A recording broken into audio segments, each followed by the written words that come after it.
Unstoppable, and the stream started off with a bang. Quicksand asleep. It's the first game of Unstoppable Risen pre-made.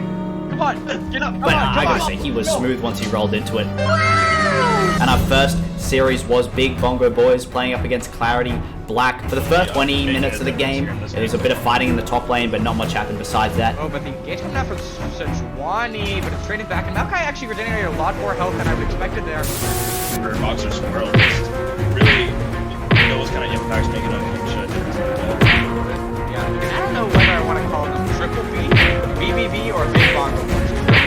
Actually, not all six. Big Bongo.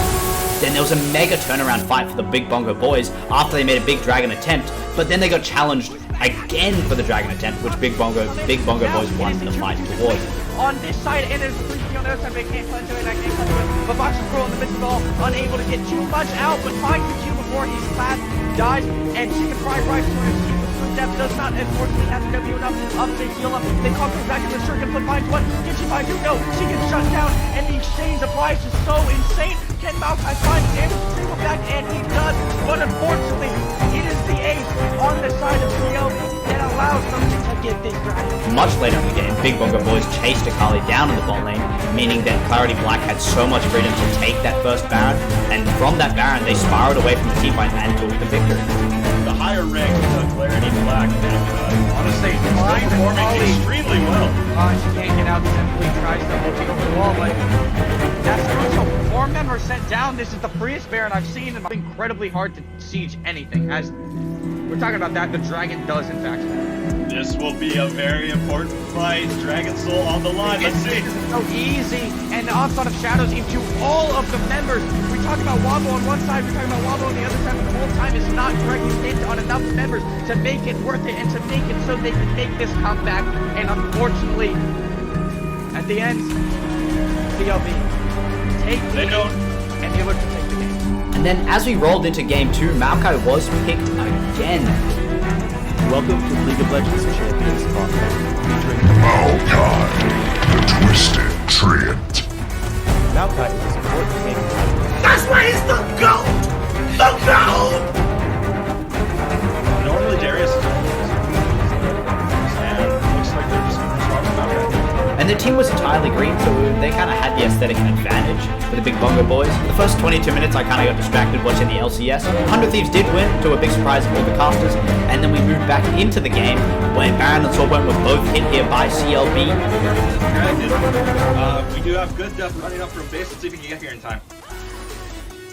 And this dragon is down to 9 KHP. They opt to pull it out, so the potential steal has a lot less potential to happen. The Maokai ulti for the engage. They want to make this happen.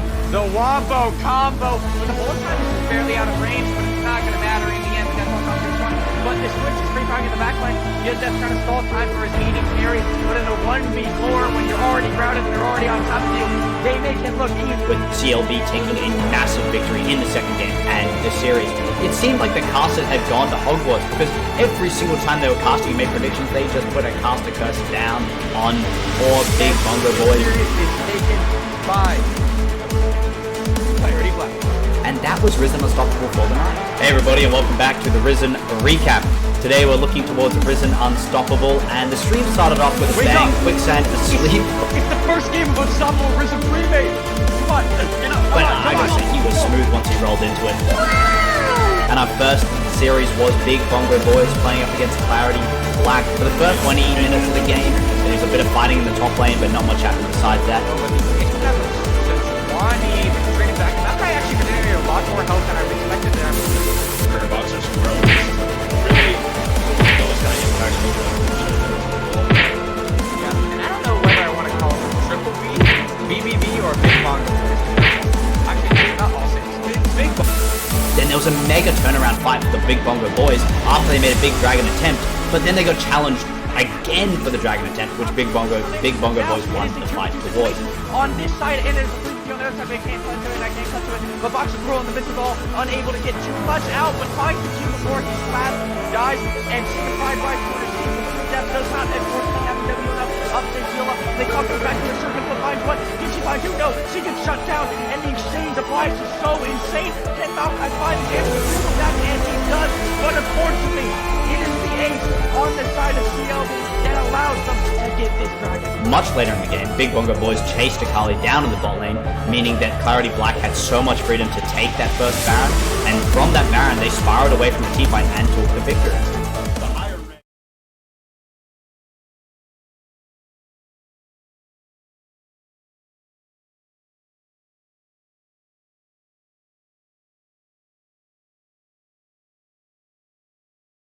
Audio test, and I'm going to keep talking until someone tells me to shut the fuck up, because that's just what I do.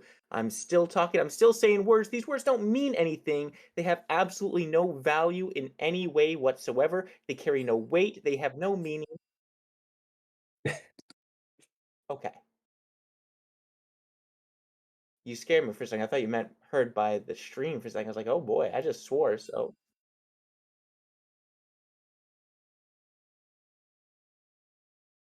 Okay, we are live. That's amazing. We are here tonight in Risen Draft League. I do believe it is week number 5. It's Spooky and Myopia here, bringing you all the action. And we're joined by Lucan on that production. Myopia, we have 2 interesting team names going at it today. Level 100 SeksiTaeRayPanda against SwiftDuelist. Now, one of these 2 teams has a better record.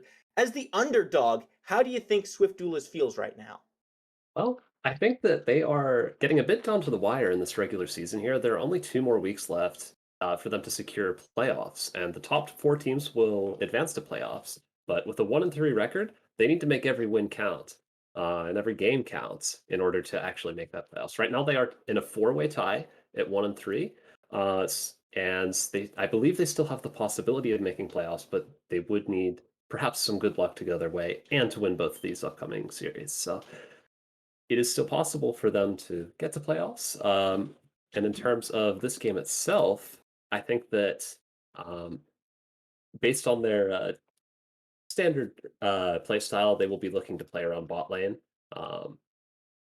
as that is typically their strong side. So the interesting thing about this matchup as well is that the team SwiftDuelist tends to play very heavily around their bot side. Those are their strongest players. And on the other side, team level 100, as the abbreviation, tends to play very heavily around their top side. So we could see some really interesting interactions between those 2 play styles.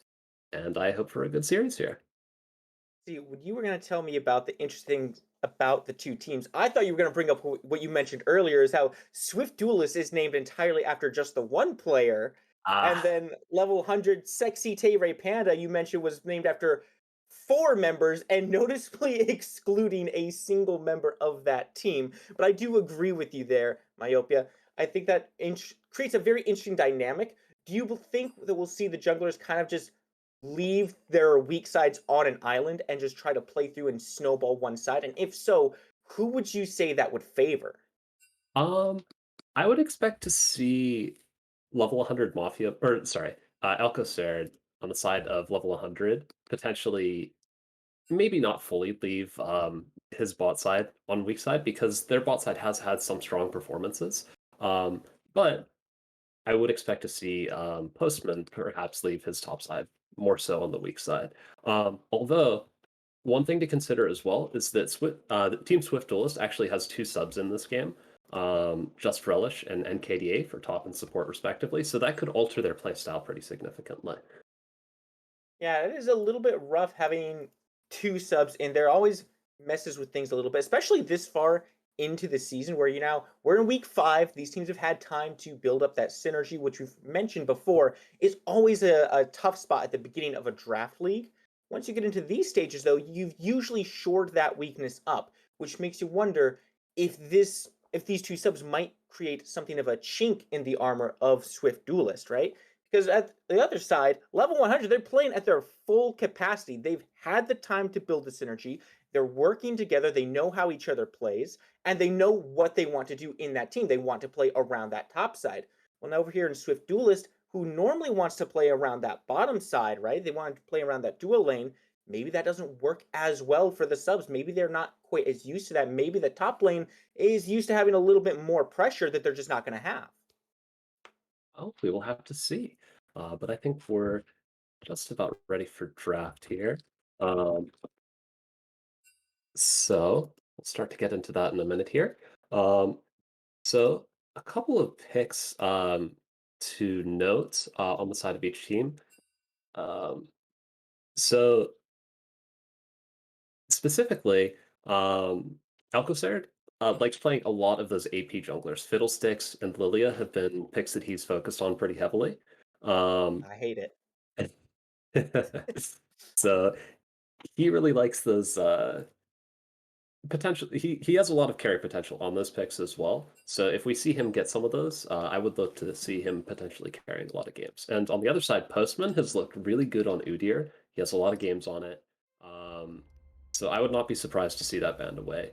And then Zeri is actually SwiftDuelist's most played champion by a lot. It's not even close. So that is also a ban that makes a lot of sense. And then the Olaf ban is interesting. I would guess that's for top lane, given that I did see one carry performance from level 100 Mafia boss on that pick. So potentially we could see some sort of tank out of Just Relish that Olaf might be a pretty good counter to. When you say that you've seen a good Olaf carry pick, now that makes me want to see it taken to the bot lane at some point. That's what you've inspired in me, Myopia. But I can't say I dislike any of the bans that are coming through so far. They might not be the most meta bans. They might not be exactly what you'd expect.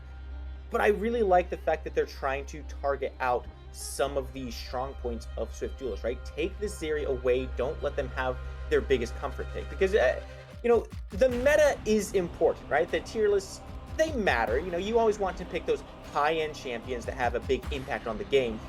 But I always say comfort is king. And if you let someone get one of the picks that they're really comfortable on, they have a great performance on, you're probably going to be in for a bit of a tough time. And you see that Trundle ban come through. Myopia, we were talking a little bit about Trundle before this. Would you like to touch on this Trundle at all? So before this, we were actually talking about SwiftDuelist's original support, who has played 2 games of Trundle support in the past. However, given that NKDA is playing support for SwiftDuelist instead, unfortunately, we are less likely to see a pick like that come through. But we see the first pick Udyr from the side of level 100 come in, which is actually to take it away from Postman there, which I think makes a lot of sense. The champion is reasonably strong right now. I think he's still pretty decent after the most recent series of nerfs he got. And the Aatrox coming in from SwiftDuelist. As we've seen at Worlds, it's an incredibly strong pick right now. But at the same time, you have to play it well. A bad Aatrox is very noticeably different from a good Aatrox. So we'll wind up seeing how good the sub top laner for SwiftDuelist is on this pick. Yeah, I've definitely noticed that my Aatrox performances are not like the enemy team Aatrox performances, so I definitely feel you on that one. Looking at this Udyr specifically and seeing this Aatrox locked in, where do you think we see this Udyr put to? Because we know he has plenty of flex potential. He can go topside, he can go into the jungle, and I think we've more commonly seen him into the jungle. But do you think he has a good enough matchup into Aatrox so that we might see him flex there? It's a bit hard for me to say. I haven't seen that matchup really play out. I would assume it would be jungle, because I feel like it's sort of difficult to really do that much into Aatrox's Udyr. Like, once he gets ult, it's going to be incredibly hard for you to ever kill him. And then I don't know that you're strong enough pre-6 to abuse him before that. So, like, I don't think you're really going to die to him too much, because you do have a lot of shielding from your W there on Udyr. But at the same time, I don't think it's a good enough matchup that it would really be worth prioritizing a top lane. And the Nasus pick. Okay. So Nasus is something we saw buffed in this most recent patch. He got some extra range on his Q, and he also got, significantly, an attack speed reduction increase on his Wither. So people have been theorizing about Nasus support for a long time now. Certain people are very, very fond of it, but we'll have to see if it is the matchup into this Aatrox. Aatrox, Nasus will have to be really careful early, because he could very easily get poked out all into any of that early in that lane. So if the sub top laner, Just Relish, is good at that pick, and it is Nasus top, I think we could see potentially some pretty heavy bullying coming out from the side of that Aatrox. Absolutely. And I'm not going to lie, the Nasus support is exactly where my mind went as soon as I saw it locked in. Because they now have so much flex potential on the side of level 100, right? You can put this Udyr in top or jungle. You can put this Nasus in support or top. I'm not convinced that we'll see it go into the support role, right? It still seems a little bit fringe to me. Yeah. But at the same time, this Amumu is an all-in pick. And if you have a team that wants to go all-in on you, it's pretty nice to be able to just press your W key on the enemy ADC and say, no, you don't get to attack my squishy anymore. You're going to sit there, and we're going to walk at you as soon as this CC ends. Notably, though, MF is still unbanned, which does leave up the Amumu MF combo, which we've seen so frequently. And I'm actually surprised that Caitlyn and Kai'Sa are the ADCs that level 100 chooses to ban out here. And that makes me wonder if maybe this Nasus will lose a little bit of value in that bot lane if they choose to go MF for T9. Yes, I think those Kai'Sa and Caitlyn picks are specifically because those are the two next most played from SwiftDuelist. So they're banning specifically based on those most played picks, which I think can make sense. But I mean, they don't wind up picking the Misfortune, so I guess it doesn't matter in the end. In fact, level 100 are the ones that end up with the Misfortune themselves. I am very surprised by that. I suppose Xayah and Amumu do still have some combo together. I mean, really, who doesn't have combo potential with Amumu? If you land the wrap into the Curse of the Sad Mummy, that's just a lot of CC that you can kind of do whatever you want with, so pretty much every ADC will be able to benefit from that. But I'm really kind of shocked to see this Misfortune just go not only so late in the draft, but completely passed over by SwiftDuelist. Do you think it's just that he doesn't like this Misfortune?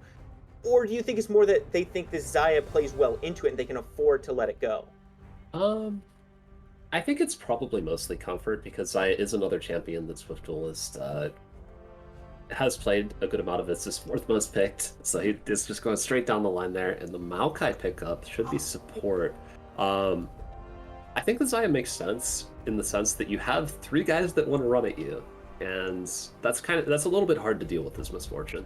Like, you can get your ult off, but at the same time, if they ever get on you, you just die. So with Xayah, you don't have quite as much of a worry with that. But at the same time, you do have that Amumu and maybe that Aatrox for peel. And it'll actually be an Amumu jungle, which is interesting. That's not what I expected. We've been seeing so much of this Amumu in the bottom lane as the support. I should have expected that there was some flex potential there, right? I should have thought that Amumu could be the jungler, but it didn't even cross my mind.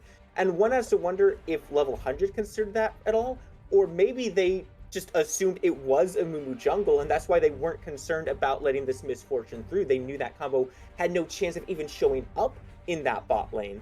With this Leona locked in alongside this Amumu, that's a ton of CC that can be very easily chained into each other. You add Aatrox into the mix with his knockups, and Victor with just AoE damage. This draft is looking kinda nasty. I like SwiftDuelist draft a lot. I think that they have enough damage to make all that CC work for them. On the side of level 100, they have a lot of frontline and not a ton of damage. That Misfortune ult, the bullet time, it's going to get canceled pretty much instantly, I feel like. Whether by the Leona ults or perhaps by some CC from Amumu or Aatrox as well. It's just going to be very hard to get that off. And if you don't have that, I feel like you don't have all too much damage. So I think we really need to see Sylas or Nasus getting ahead here. If they can become that sort of 1v9 raid boss that just like goes in and blows up the Victor instantly, then I think we could see level 100 win here. But I think if we see the game going like more even, I think it will be very hard for level 100 to really overcome that strong CC and damage from the side of SwiftDuelist here. Right, but now, how much time does Nasus really have to get ahead, right? Because I'm looking at this matchup, Nasus into Aatrox, and it doesn't really seem to favor Nasus in this early game. Aatrox can just press that Q 3 times, Nasus can only press it once, and so it really feels like the trades will favor this Aatrox. And sure, Nasus is a great farmer, but if all he's doing is farming, is there really an avenue for him to get ahead in this lane? Well, Nasus in and of himself if he gets enough farm, that is getting ahead in lane, as long as you're not dying too much. So if we see Aatrox not really push his lane too much, and Nasus be able to get maybe 150 stacks at 10 minutes, maybe like 200, 250 at 15, 400 at 20. At that point, he is going to beat Aatrox in the side lane, presuming he does not die. So I think we really do need to see Aatrox push his lead. Because if Nasus gets to become that mid-game raid boss sort of champion without being punished, then he could very well carry this game. So level 100 is uniquely looking for a lead where it's just quiet in the top lane. As long as Aatrox isn't getting the kills, he's not finding value, they're looking pretty good in that top lane. It's going to be an interesting one to watch. And we're going to watch it in just a little bit here. We're going to go to a short break. We'll be right back with all the action. Back to the Risen recap. Today we're looking towards Risen Unstoppable, and the stream started off with a bang, Quicksand asleep. It's the first game of Unstoppable Risen pre-made. Come on, get up. But I gotta say, he was smooth once he rolled into it. And our first series was Big Bongo Boys playing up against Clarity Black. For the first 20 minutes of the game, it was a bit of fighting in the top lane, but not much happened besides that. Oh, but the engage coming out from Sejuani, but it's trading back, and Maokai actually regenerated a lot more health than I would expected there. For Boxer Squirrel, just really those kind of impacts making a huge difference in the gold. Yeah, and I don't know whether I want to call them Triple B, BBB, or Big Bongo Boys, because they're not all same solos. Then there was a mega turnaround fight for the Big Bongo Boys after they made a big dragon attempt, but then they got challenged again for the dragon attempt, which Big Bongo Boys won the fight towards. On this side, and there's a 3v3 on the other side, but I can't clutch to it, and I can't clutch to it. But Boxer Squirrel in the midst of it all, unable to get too much out, but finds the Q before he's last. Dies, and Chicken Fried Rice to escape with Swift Death does not unfortunately have the W enough up to heal up, and they call comes back in the Shuriken Flip, finds one. Can she find two? No, she gets shut down, and the exchange of lives is so insane. Can Maokai find the damage retrieval back? And he does, but unfortunately, it is the ace on the side of CLB that allows them to get this dragon. Much later in the game, Big Bongo Boys chased Akali down in the bot lane, meaning that Clarity Black had so much freedom to take that first Baron, and from that Baron, they spiraled away from a teamfight and took the victory. The higher ranked Clarity Black, and honestly, still find performing Akali extremely well. Oh, and she can't get out, simply tries to ulti over the wall, but that's crucial. 4 members sent down. This is the freest Baron I've seen, and it's incredibly hard to siege anything. As we're talking about that, the dragon does in fact spawn. This will be a very important fight. Dragon Soul on the line. Let's see. This is so easy, and the onslaught of shadows into all of the members. We talk about Wombo on one side, we talk about Wombo on the other side, but the whole time is not correctly pinned on enough members to make it worth it and to make it so they can make this comeback. And unfortunately, at the end, CLB take the lead, and they look to take the game. And then as we rolled into game 2, Maokai was picked again. Welcome to the League of Legends Champion Spotlight, featuring Maokai, the Twisted Treant. Maokai is a support tank hybrid. That's why he's the GOAT! The GOAT! Bold move. Overall, Normally Darius is only reserved for those counter picks, and it looks like they're just going to respond with Maokai. And the team was entirely green, so they kind of had the aesthetic advantage for the Big Bongo Boys. For the first 22 minutes, I kind of got distracted watching the LCS. 100 Thieves did win, to a big surprise of all the casters, and then we moved back into the game, where Baron and Soulpoint were both hit here by CLB. Towards this dragon, we do have good depth running up from base. Let's see if we can get here in time.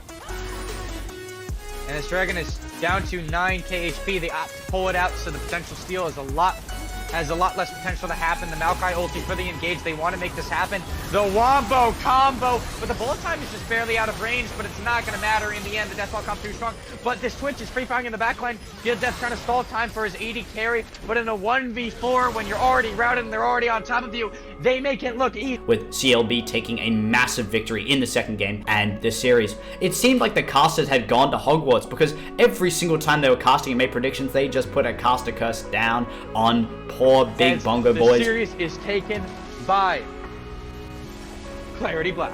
And that was Risen Unstoppable for the night. Hey everybody, and welcome back to the Risen recap. Today we're looking towards Risen Unstoppable, and the stream started off with a bang, Quicksand asleep. It's the first game of Unstoppable Risen pre-made. Come on, get up. But I gotta say, he was smooth once he rolled into it.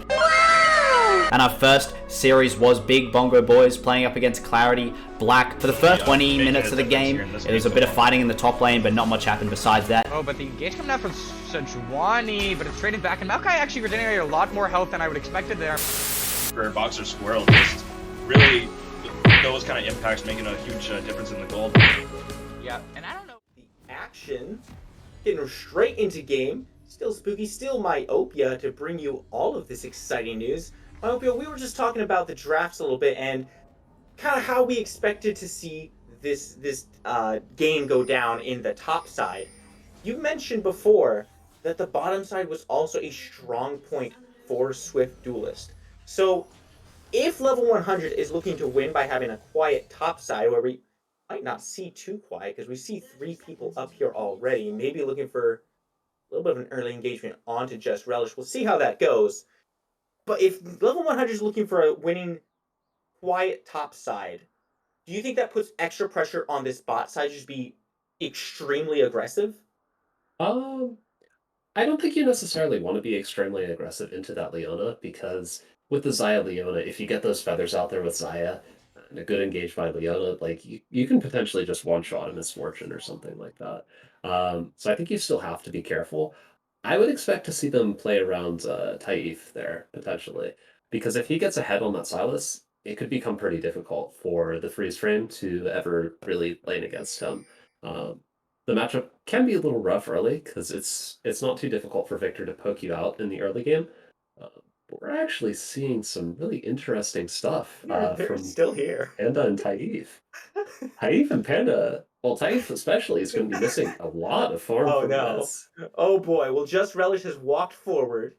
He's here. He's in sight. And here comes the Goon Squad, Myopia. They are in it now. Stun comes through. Just Relish has nowhere to go. They're looking for the first blood. The Qs come through, but it's not fast enough. That's a 3v1. First blood, and it goes to level 100 Mafia boss. The Gnosis gets it. I guess that's how you want to start. Yeah, I mean, if you're playing as Nasus and you get first blood 2 minutes into the game, that is pretty much an ideal start at that point. So that's going to make the lane a lot more difficult for Just Relish. He had to burn the TP as well. He did not burn the flash, thankfully for him, which means he'll still have some avenue to avoid maybe a gank from this Udyr Alcacer, who is pathing up to him. So that's something at least, but it's gonna be rough, I think. Yeah, definitely not the start. Look, if I'm Just Relish, I am mauling right now. Like, they sent 3 people to my top push at level 1. What's wrong with these guys? What did he do to them? Like, was there some smack talk before the game that we just don't know about? Something happened there. It has gotten level 100 Mafia boss a nice early lead. He's got the CS up. He's got a little bit of a level advantage, which probably won't last too long. But here in the mid lane, you were mentioning that we might see level 100 play around Taif on this Silas. But right now, it looks like he's having a little bit of a hard time. Being a melee champion against this Victor means he's so prone to just getting poked down. How long do you think they have to wait? I say that, but he's going on in. He wants to full-on engage. Gravity field comes down. That's going to stop the engagement from Taif. He's going to have to walk away. And that's the trouble with engaging onto the freeze flame right now. Yeah, just a good job from Taif, especially because he lost out on XP and farm early game from that drone top. But you almost see a kill onto Husman there. It's very low. And you can see the power of Wither. Keep an eye out. Officer is still here. He's trying to look for it, but that mini wave's not going to get in there fast enough. He's not going to risk a dive this early into the game. He's only level 4. He's got really no items online, no damage, no defense at all. So he walks away from that one. I think that's the right call. Yeah, I think that dive probably would have gone horribly wrong, if I'm going to be honest there. Aatrox was still at enough health that he could potentially turn that around with those powerful Qs. Let's see, NKDA going in for a little bit here. Also, the Twisted Advance comes through. Good feathers come out. The root is strong, but still alive somehow. SwiftDuelist finally cleans that one up. He's taking so much damage. And who else but Alcacer shows up? That's one down, and NKDA might be the next one going down. Bramble Smash hits, knocks him back. Nowhere to run. Double kill now for the jungler. It looks like level 100 is finding themselves some good success. Postman trying to answer back here in the mid lane, but Freeze Flame is out of mana. There's no support here. He's just gonna have to let that one go. Yeah, ultimately just a little bit of over-aggression from SwiftDuelist to NKDA when they knew that Alcocer had been taught, and they sort of you can know that he's going to be pathing back down bot again because of those camps being up again. So that's something that with proper tracking on that you can potentially play around, but it can be difficult as well. The exact timings and everything, but just unfortunate timing on that gank from Alcocer there for them. It also kind of felt like Rigidi Ray should have died like 3 times before he actually did. We saw the exhaust come out, the ignite come out, and now he might be falling again here as NKDA. He wants to make up for the last time, but SwiftDuelist is going to have to close the distance. It doesn't look like they're actually going to be able to get it. Rigidi Ray is one slippery eel.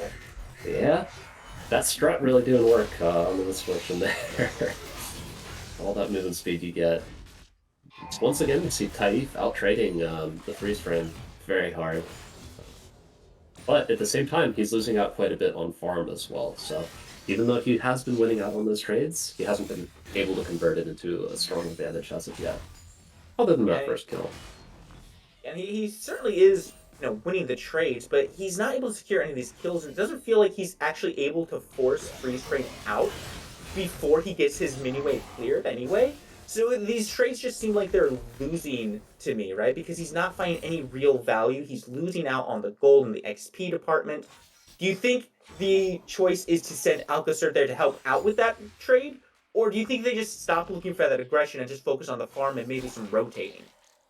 I really would like to see Alcocer help out Taif, just because I think you really just don't want to let Victor scale.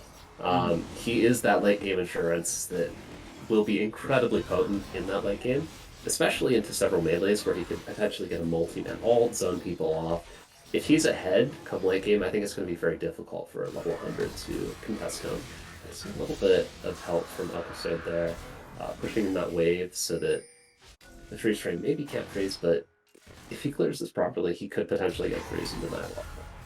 Hypering the TP back mid to prevent anything like that from happening. Oh, we do see the first dragon go down. Ocean Drake goes the way of SwiftDuelist, and it's completely for free, not contested in any way whatsoever. We did see that Panboat dropped his sapling over the wall. He had vision on it. Alcocer chose to go for that fight onto freeze frame rather than try to path down towards the dragon.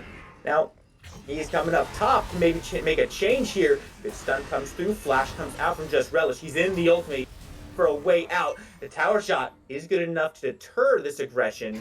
That means that he gets to keep his life, but he is down 1 flash now, Myopia. Yeah, the thing about that is that level 100 Mafia boss, he still has Nasus ult up. And if you have Nasus ult and Ghost up on Nasus, even if you're not the strongest champion early, you can absolutely win those ult-ins. So Just Relish has to be really careful now, because if he's more than like halfway up in this lane, level 100 Mafia boss can probably just kill him. Now, this is an interesting one to me, because I just took a little peek at the builds here. We might get back to that in just a moment, because Alcocer is in some trouble. Level 100 Mafia boss on his way to help out. Now the Rift Herald is the target. See the rotation come in. Taif is getting melted down. The Curse of the Sad Mummy comes through. That's the first kill. NKDA credited with that one. But here's Just Relish, relishing in the fight. Mafia Boss does finally confirm the kill on freeze frame, using the sands of the storm to take him down. It's a trade out from top laner to top laner. Just Relish is credit for that one. And this brings me back to the point there, Myopia. We see the Executioner's Calling come out from Just Relish. Normally I see that built against the Aatrox, but he's prioritizing the anti-heal against this Nasus. Do you think that might have had a factor in that fight?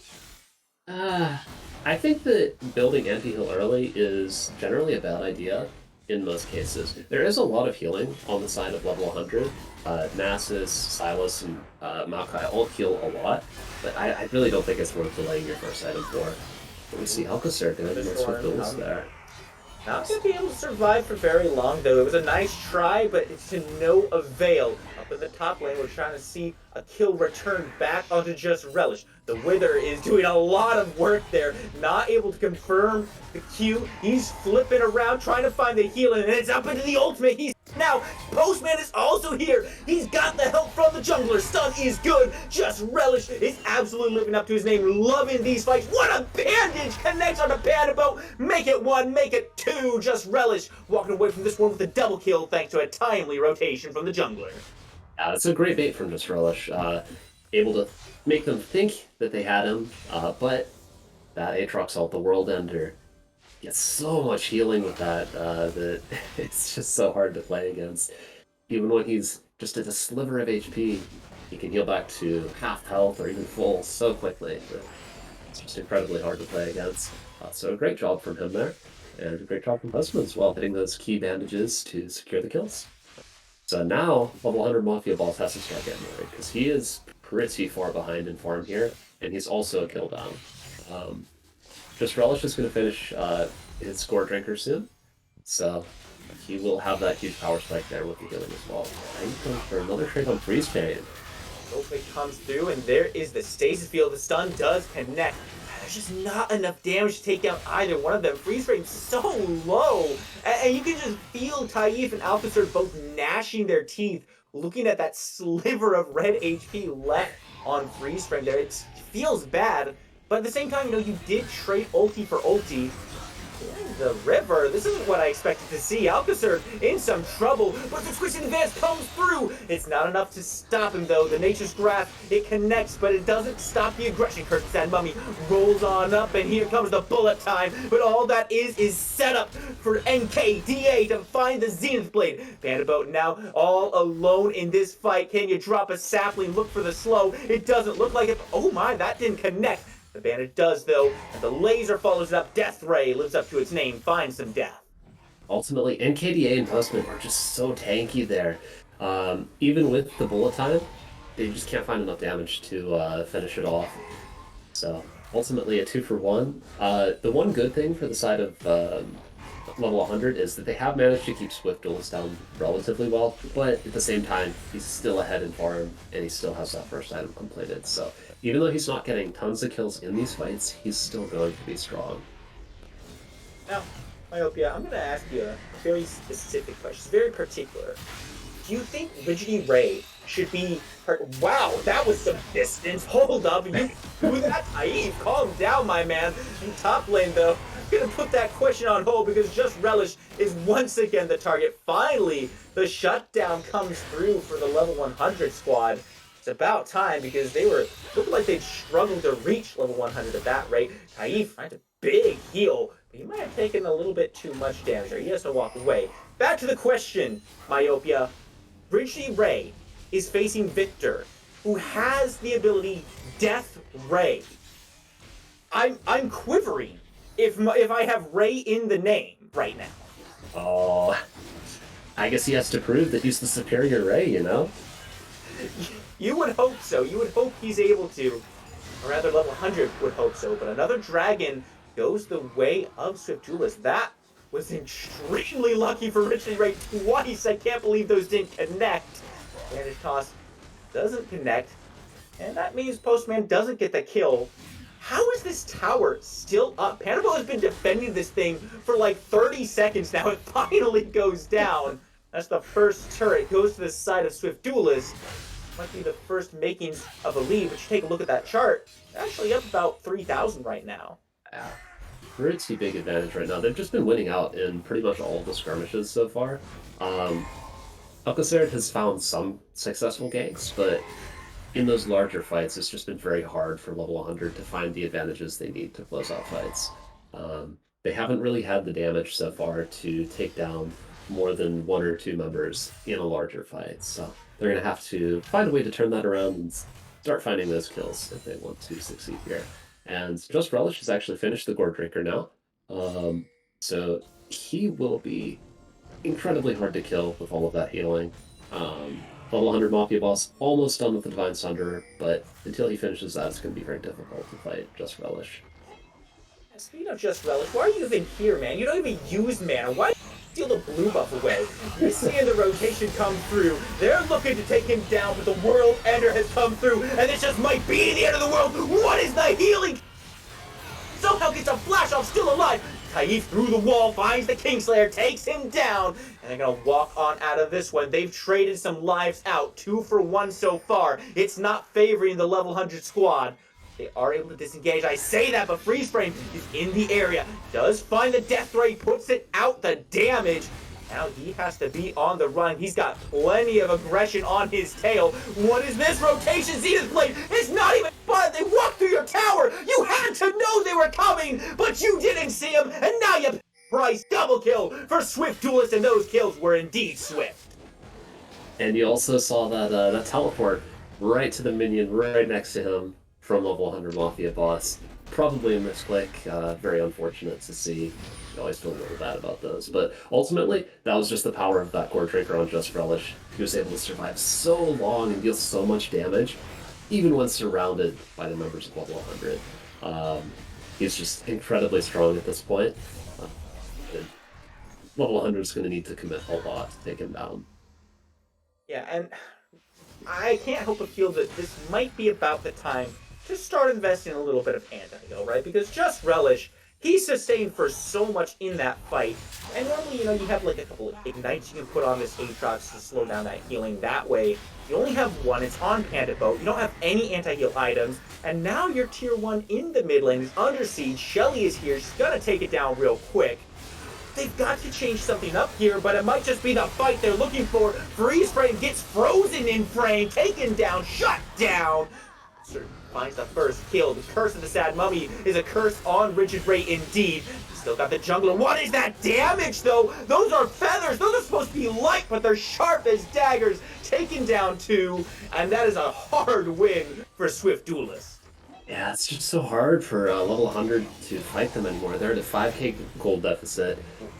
They don't have any specific member that's strong enough to really do too much. Like, sure, Alcacer has some kills, but ultimately he's an Udyr. He can do some tanking, he can deal some AoE, but he's not going to be that massive carry potential or pick potential that you need to come back from a deficit at this point. It's going to be really hard for level 100 to come back here when they're this far behind, I think. Ultimately, you want to see that Sylas or Nasus get ahead, but they're not finding the leads they need, even with all of that help from Alcacer for level 100 Mafia boss. He hasn't really been able to find a huge lead here. Would you say that their odds of winning are perhaps withering away? You could definitely say that. We are going to go ahead and say that because this 5k deficit, that's massive. That's a tough one to fight against. And normally you'd say, well, just don't fight into it, right? Take your time, slow it down a little bit, look for the farm. But I look at how many ways that SwiftDuelist has to just engage and force these fights and say, no, you are going to take the fight. You are going to sit here and do it. It seems like a tall ask to say, just back up and don't fight him. At the same time, though, Alcacer was definitely the one who initiated that fight in the mid lane. And you got to wonder if maybe that was a bit overambitious. Yeah, it's... You just need to find a fight under near perfect circumstances from the side of level 100 when you're this far behind to actually wind up winning a fight. And the thing as well is that even if they sit back and farm, I don't think they're even favored in the late game. Like, against a Victor Xayah, it's going to be very difficult for level 100 to play those late game team fights because they have to run into them to fight. The only real long range they have is that bullet time from Misfortune. And that's not really enough to kill a whole team that is very long range and also very tanky. So they're going to need to run into that Victor ult, into that Xayah ult. It's just going to be very difficult. We see another engage here. Victor, he is caught in nature's grasp. And my friends, I believe the trees have learned violent, and they've learned it from Nasus. On the flip side, though, SwiftDuelist find another one. But I gotta think that does favor level 100 in the long run, right? Sure, you've lost your ADC, but you killed the mid laner who's been giving you so many problems. And let's face it, Rigid Ray, he's not worth that much gold right now anyway. That's very true. But at the same time, if he's dead, that also means he's not making gold. And given that he's a major source of your DPS, it's pretty unfortunate to see him dead, even if it is, strictly speaking, an optimal trade. Yeah. See how that pans out for them. SwiftDuelist, they are sticking in this mid lane. They're looking to put some damage on these towers. And right now, they've kind of had just a monopoly on the objectives, right? They got 3 dragons to their name. They've got themselves a nice variety up there. It's going to be the Infernal Drakes that are spawning for the rest of this game. How important do you think it is for level 100 to start securing some of these dragons and getting that extra damage online? And perhaps more importantly, making sure that SwiftDuelist doesn't get the Infernal Soul. Well, I think it's going to be incredibly hard to combat the side of SwiftDuelist if they do get the Infernal Soul. They're already so far ahead, and if they get that... Oh, we got a fight here, though.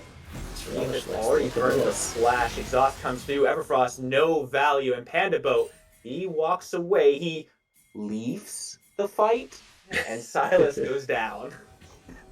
Yeah.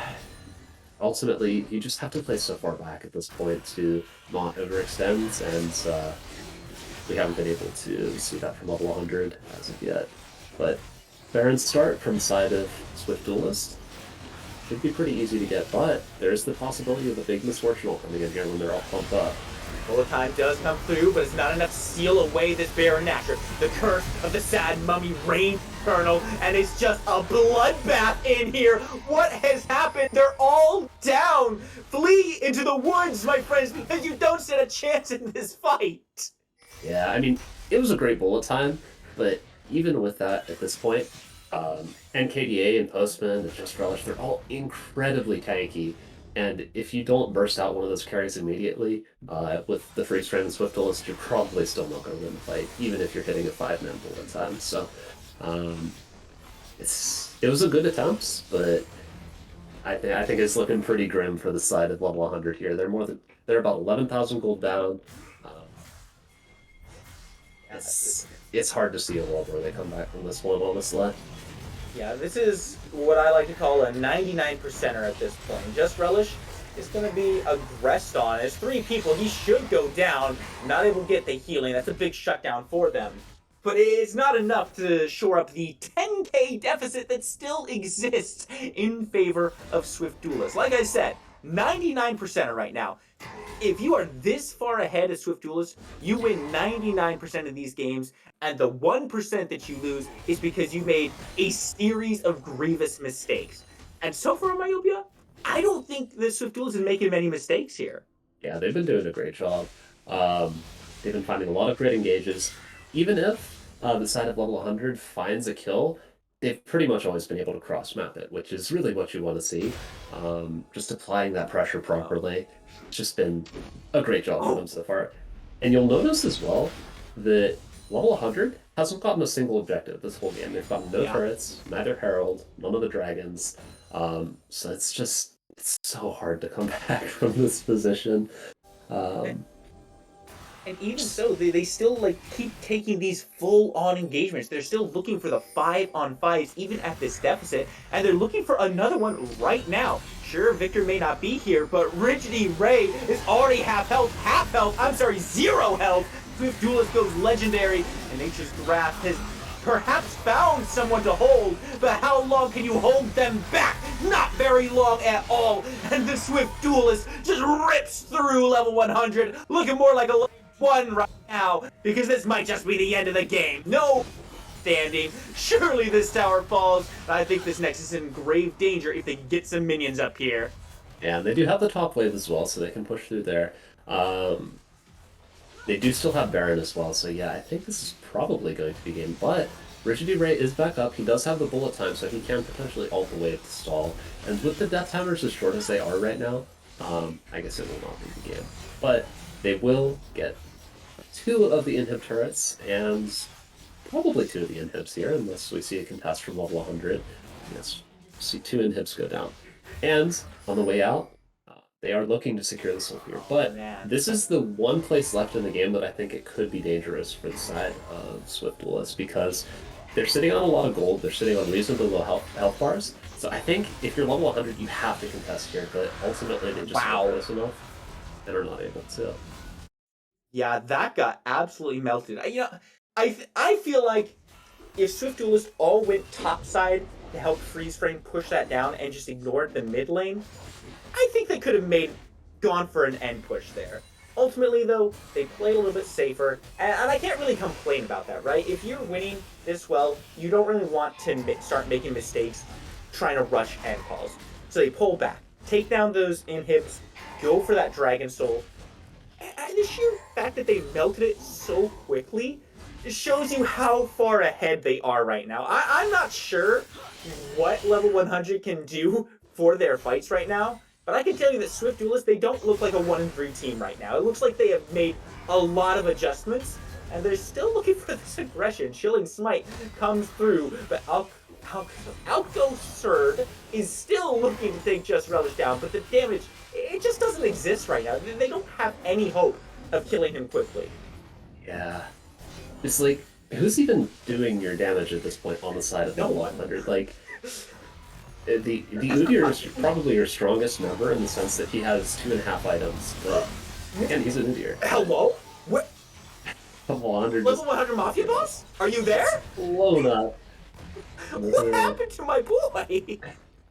It looks like we're probably going to see a third inhib go down here. And with that, it'll just be even more pressure on the map.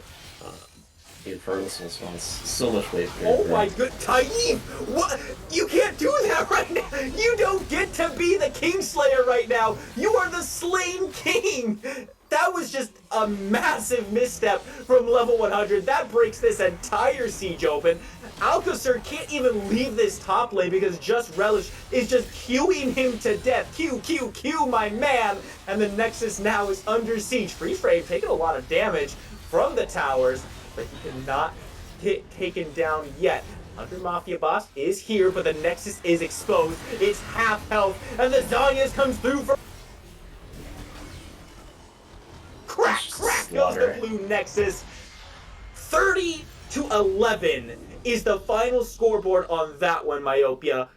What a dominant performance. Yeah, that was incredibly dominant. From start to end, the side of level 100, they didn't get a single objective. It was just an incredible stomp from the side of SwiftDuelist. I think their subs played incredibly well this game.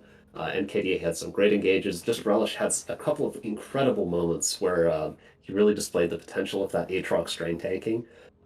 Just a really good showing all around. I think it's going to be tough coming into this game too, from the side of level 100.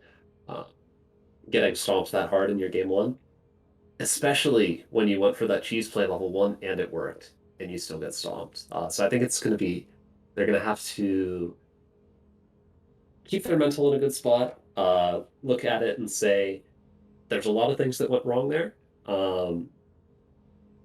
and ultimately just keep their mental in a good spot, try to do better in their lanes, and come back for a solid game 2. Yeah, I don't think that level 100 can even go into game 2. They have to go into game 1 again. This is no longer a best of 3. This is a best of 2, and they're just going to have to win both sets. They have to go in with a completely clean slate at this point. We'll see how they do if they can hit that reset button. We're going to take a short break. Don't go anywhere, because we'll be right back.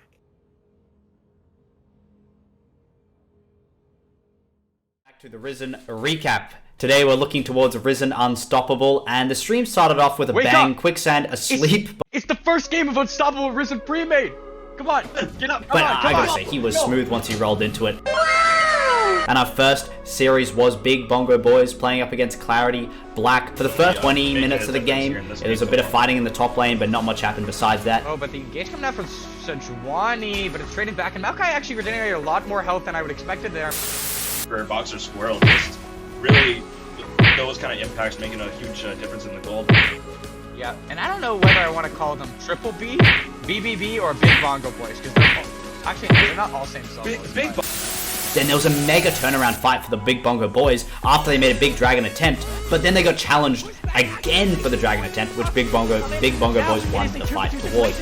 On this side, and there's a 3v2 on the other side, but I can't punch to it, and I can't punch to it. But Boxer Squirrel in the midst of it all, unable to get too much out, but finds the Q before he's fast. dies, and Chicken Fried Rice joins his team, but SwiftDuelist does not unfortunately have the W enough up to heal him. And the call comes back in the circle, flip finds one. Can she find two? No, she gets shut down, and the exchange of lives is so insane. Can Maokai find the damage retrieval back? And he does, but unfortunately, it is the ace on the side of CLB that allows them to get this dragon. Much later in the game, Big Bongo Boys chased Akali down in the bot lane, meaning that Clarity Black had so much freedom to take that first Baron, and from that Baron, they spiraled away from a teamfight and took the victory. The higher ranked Clarity Black, and honestly, They still find performing Akali. extremely well. Oh, and she can't get out simply, tries to ulti over the wall, but that's crucial. 4 members sent down. This is the freest Baron I've seen, and it's incredibly hard to siege anything. As we're talking about that, the dragon does in fact spawn. This will be a very important fight. Dragon Soul on the line. Let's see. This is so easy, and the onslaught of shadows into all of the members. We talk about Wombo on one side, we talk about Wombo on the other side, but the whole time is not correctly pinned on enough members to make it worth it and to make it so they can make this comeback. And unfortunately, at the end, CLB take the don't. ace, and they look to take the game. And then as we rolled into game 2, Maokai was picked again. Welcome to the League of Legends Champion Spotlight, featuring Maokai, the Twisted Treant. Maokai is a support tank hybrid. That's why he's the GOAT! The GOAT! Bold move. Overall, Normally Darius is only reserved for those counter picks, and it looks like they're just going to respond with Maokai. And the team was entirely green, so they kind of had the aesthetic advantage for the Big Bongo Boys. For the first 22 minutes, I kind of got distracted watching the LCS. 100 Thieves did win, to a big surprise of all the casters, and then we moved back into the game, where Baron and Soulpoint were both hit here by CLB. Towards this dragon, we do have good depth running up from base. Let's see if we can get here in time.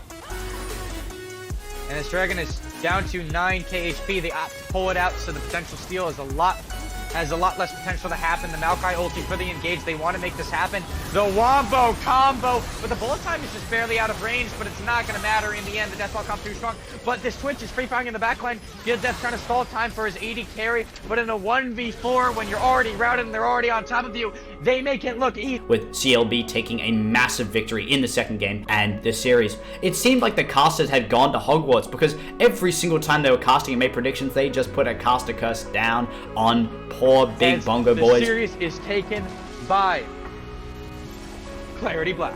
And that was Risen Unstoppable for the night. Hey everybody, and welcome back to the Risen recap. Today we're looking towards Risen Unstoppable, and the stream started off with a Wake bang, up. Quicksand asleep. It's the first game of Unstoppable Risen pre-made. Come on, get up. But I gotta say, he was smooth once he rolled into it. And our first series was Big Bongo Boys playing up against Clarity Black. For the first 20 minutes of the game, it was a bit of fighting in the top lane, but not much happened besides that. Oh, but the engage coming out from Sejuani, but it's trading back, and Maokai actually regenerated a lot more health than I would expected there. For Boxer Squirrel, just really those kind of impacts making a huge difference in the gold. Yeah, and I don't know whether I want to call them Triple B, BBB, or Big Bongo Boys, because they're not all same solos. Then there was a mega turnaround fight for the Big Bongo Boys after they made a big dragon attempt, but then they got challenged again for the dragon attempt, which Big Bongo Boys won the fight towards. On this side, and there's a 350 on the other side, but I can't clutch to it, and I can't clutch to it. But Boxer Scroll in the midst of it all, unable to get too much out, but finds the Q before he's last.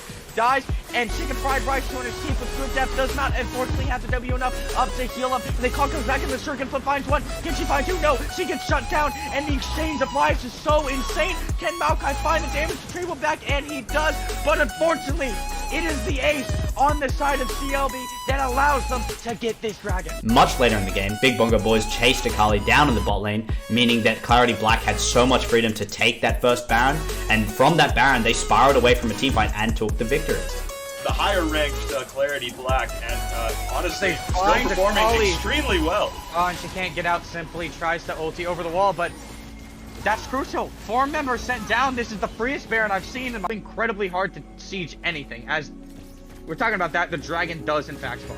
This will be a very important fight. Dragon Soul on the line. Let's see. This is so easy, and the onslaught of shadows into all of the members. We talk about Wombo on one side, we talk about Wombo on the other side, but the whole time is not correctly pinned on enough members to make it worth it and to make it so they can make this comeback. And unfortunately, at the end, CLB take the ace, and they look to take the game. And then as we rolled into game 2, Maokai was picked again. Welcome to the League of Legends Champion Spotlight, featuring Maokai, the Twisted Treant. Maokai is a support tank hybrid. That's why he's the GOAT! The GOAT! Bold move. Overall, Normally Darius is only reserved for those counter picks, and it looks like they're just going to respond with Maokai. And the team was entirely green, so they kind of had the aesthetic advantage for the Big Bongo boys. For the first 22 minutes, I kind of got distracted watching the LCS. 100 Thieves did win, to a big surprise of all the casters, and then we moved back into the game, where Baron and Soulpoint were both hit here by CLB. Towards this dragon, we do have good depth running up from base. Let's see if we can get here in time.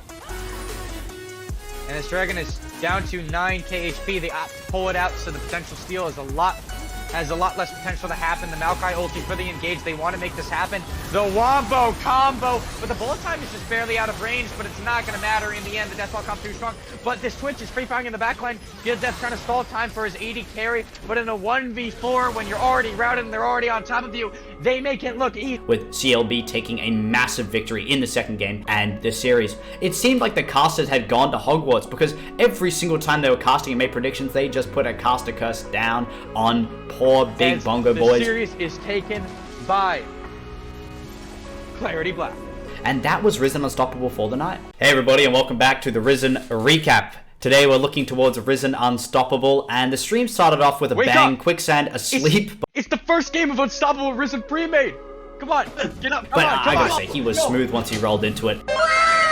And our first series was Big Bongo Boys playing up against Clarity Black. For the first 20 minutes of the game, it was a bit of fighting in the top lane, but not much happened besides that. Oh, but the engage coming out from Sejuani, but it's trading back, and Maokai actually regenerated a lot more health than I would expected there. For Boxer Squirrel, just really those kind of impacts making a huge difference in the gold. Yeah, and I don't know whether I want to call them Triple B, BBB, or Big Bongo Boys, because they're not all same solos. Big Then there was a mega turnaround fight for the Big Bongo Boys after they made a big dragon attempt, but then they got challenged again for the dragon attempt, which Big Bongo Boys won the fight towards. On this side, and there's a 3v3 on the other side, but I can't punch to it, and I can't cut to it. But Boxer Squirrel in the midst of it all, unable to get too much out, but finds the Q before his last dies, and Chicken Fried Rice to his teeth with good depth does not unfortunately have the W enough up to heal him. And they call comes back in the circuit, flip finds one. Can she find two? No, she gets shut down, and the exchange of lives is so insane. Can Maokai find the damage retrieval back? And he does, but unfortunately, it is the ace on the side of CLB that allows them to get this dragon. Much later in the game, Big Bongo Boys chased Akali down in the bot lane, meaning that Clarity Black had so much freedom to take that first Baron, and from that Baron, they spiraled away from a teamfight and took the victory. The higher ranked Clarity Black, and honestly, still find performing Akali. extremely well. Oh, and she can't get out, simply tries to ulti over the wall, but that's crucial. 4 members sent down. This is the freest Baron I've seen, and it's incredibly hard to siege anything. As we're talking about that, the dragon does in fact spawn. This will be a very important fight. Dragon Soul on the line. Let's see. This is so easy, and the onslaught of shadows into all of the members. We talk about Wombo on one side, we talk about Wombo on the other side, but the bullet time is not correctly pinned on enough members to make it worth it and to make it so they can make this comeback. And unfortunately, at the end, CLB take the ace, and they look to take the game. And then as we rolled into game 2, Maokai was picked again. Welcome to the League of Legends Champion Spotlight, featuring Maokai, the Twisted Treant. Maokai is a support tank hybrid. That's why he's the GOAT! The GOAT! Bold move. Overall, Normally Darius is only reserved for those counter picks, and it looks like they're just going to respond with Maokai. And the team was entirely green, so they kind of had the aesthetic advantage for the Big Bongo boys. For the first 22 minutes, I kind of got distracted watching the LCS. 100 Thieves did win, to a big surprise of all the casters, and then we moved back into the game, where Baron and Soulpoint were both hit here by CLB. Towards this dragon, we do have good depth running up from base. Let's see if we can get here in time. and this dragon is down to 9k HP. They opt to pull it out, so the potential steal is has a lot less potential to happen. The Maokai ulti for the engage. They want to make this happen. The Wombo combo, but the bullet time is just barely out of range, but it's not going to matter in the end. The Deathball comes too strong, but this Twitch is free-firing in the backline. Good Death trying to stall time for his AD carry, but in a 1v4, when you're already routed and they're already on top of you, they make it look easy. With CLB taking a massive victory in the second game and this series. It seemed like the casters had gone to Hogwarts, because every single time they were casting and made predictions, they just put a caster curse down on poor Big as Bongo the Boys. series is taken by Clarity Black. And that was Risen Unstoppable for the night. Hey everybody, and welcome back to the Risen recap. Today we're looking towards Risen Unstoppable, and the stream started off with a Wake bang, up! Quicksand asleep. It's the first game of Unstoppable Risen pre-made. Come on, get up. But I gotta say, he was smooth once he rolled into it.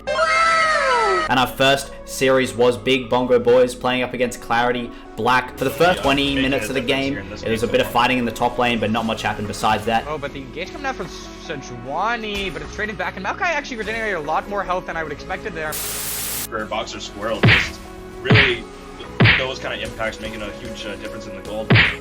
Yeah, and I don't know whether I want to call them Triple B, BBB, or Big Bongo Boys, because they're not all same solo.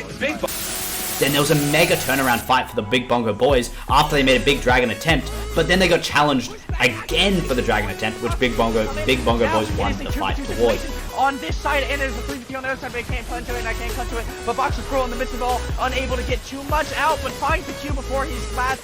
Dies, and Chicken Fried Rice 200 team with SwiftDuelist does not unfortunately have the W enough up to heal up. And the call comes back in the circuit, flip finds one. Can she find two? No, she gets shut down, and the exchange of lives is so insane. Can Maokai find the damage to Treble back? And he does, but unfortunately, it is the ace on the side of CLB that allows them to get this dragon. Much later in the game, Big Bongo Boys chased Akali down in the bot lane, meaning that Clarity Black had so much freedom to take that first Baron, and from that Baron, they spiraled away from a teamfight and took the victory. The higher ranked Clarity Black, and honestly, still find performing Akali. extremely well. Oh, and she can't get out simply, tries to ulti over the wall, but that's crucial. 4 members sent down. This is the freest Baron I've seen, and it's incredibly hard to siege anything. As we're talking about that, the dragon does in fact spawn.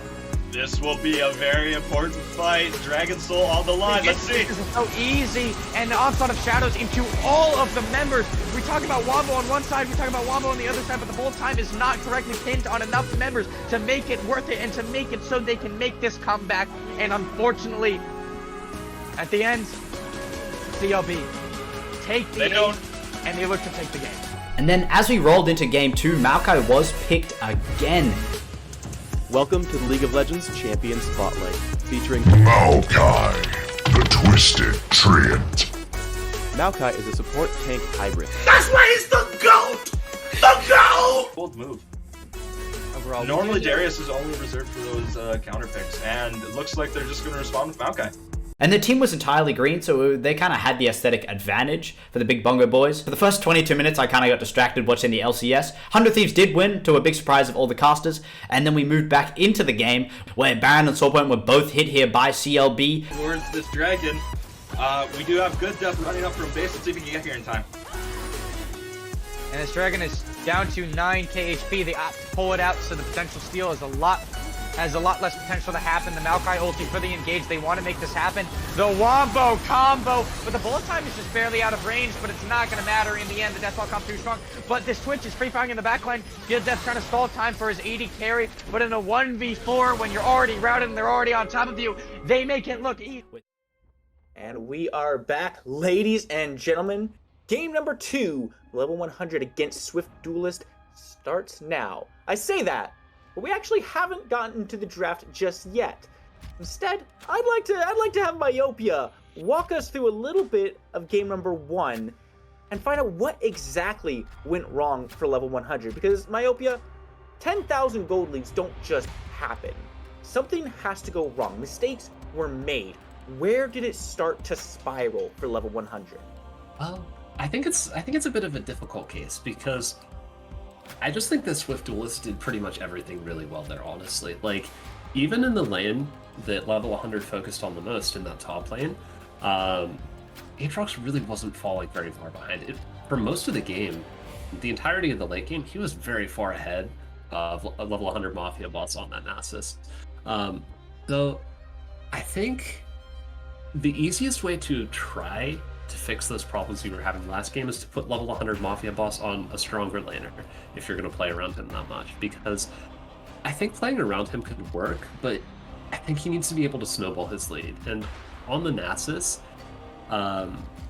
when the rest of your lanes are falling behind and you're losing team fights and stuff like that, it's even if you're a very strong mid-game champion, it's going to be hard to push those leads when everywhere else is falling behind. So I would like to see him on something stronger so that they can get some massive leads in lane. Other than that, I would like to see maybe a more consistent team, or a team comp with a bit more facets to play through, I guess you could say, from the side of level 100. Because last game, their plan in teamfights is basically just to run at you. And when you have an Amumu and a Leona and a Xayah and an Aatrox that can all just see the crap out of you, that game plan doesn't really work too well. So if they are going to draft sort of that same sort of like engaging team comp, I would like to see a very clear engager from the side of level 100 instead of like having a Maokai and Udyr be like your biggest engaged sources. Maybe something like a Leona or a Nautilus or a Rel or an Ornn or anything like that, I think could have made their team comp a lot better. And also potentially set up that bullet time a lot more as well. So I think there are some improvements you can make, but ultimately, even if you had a much better draft in that game, like SwiftDuelist's team was just winning every lane. So I think you need to combat that as well. So it's not just a draft issue there. You need to do a bit better in those lanes so that you can win the team fights and put yourself in a better position to win the game.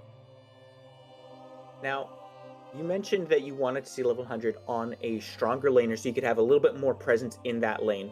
Maybe try to find some solo success there without needing the jungler to come up so often, right?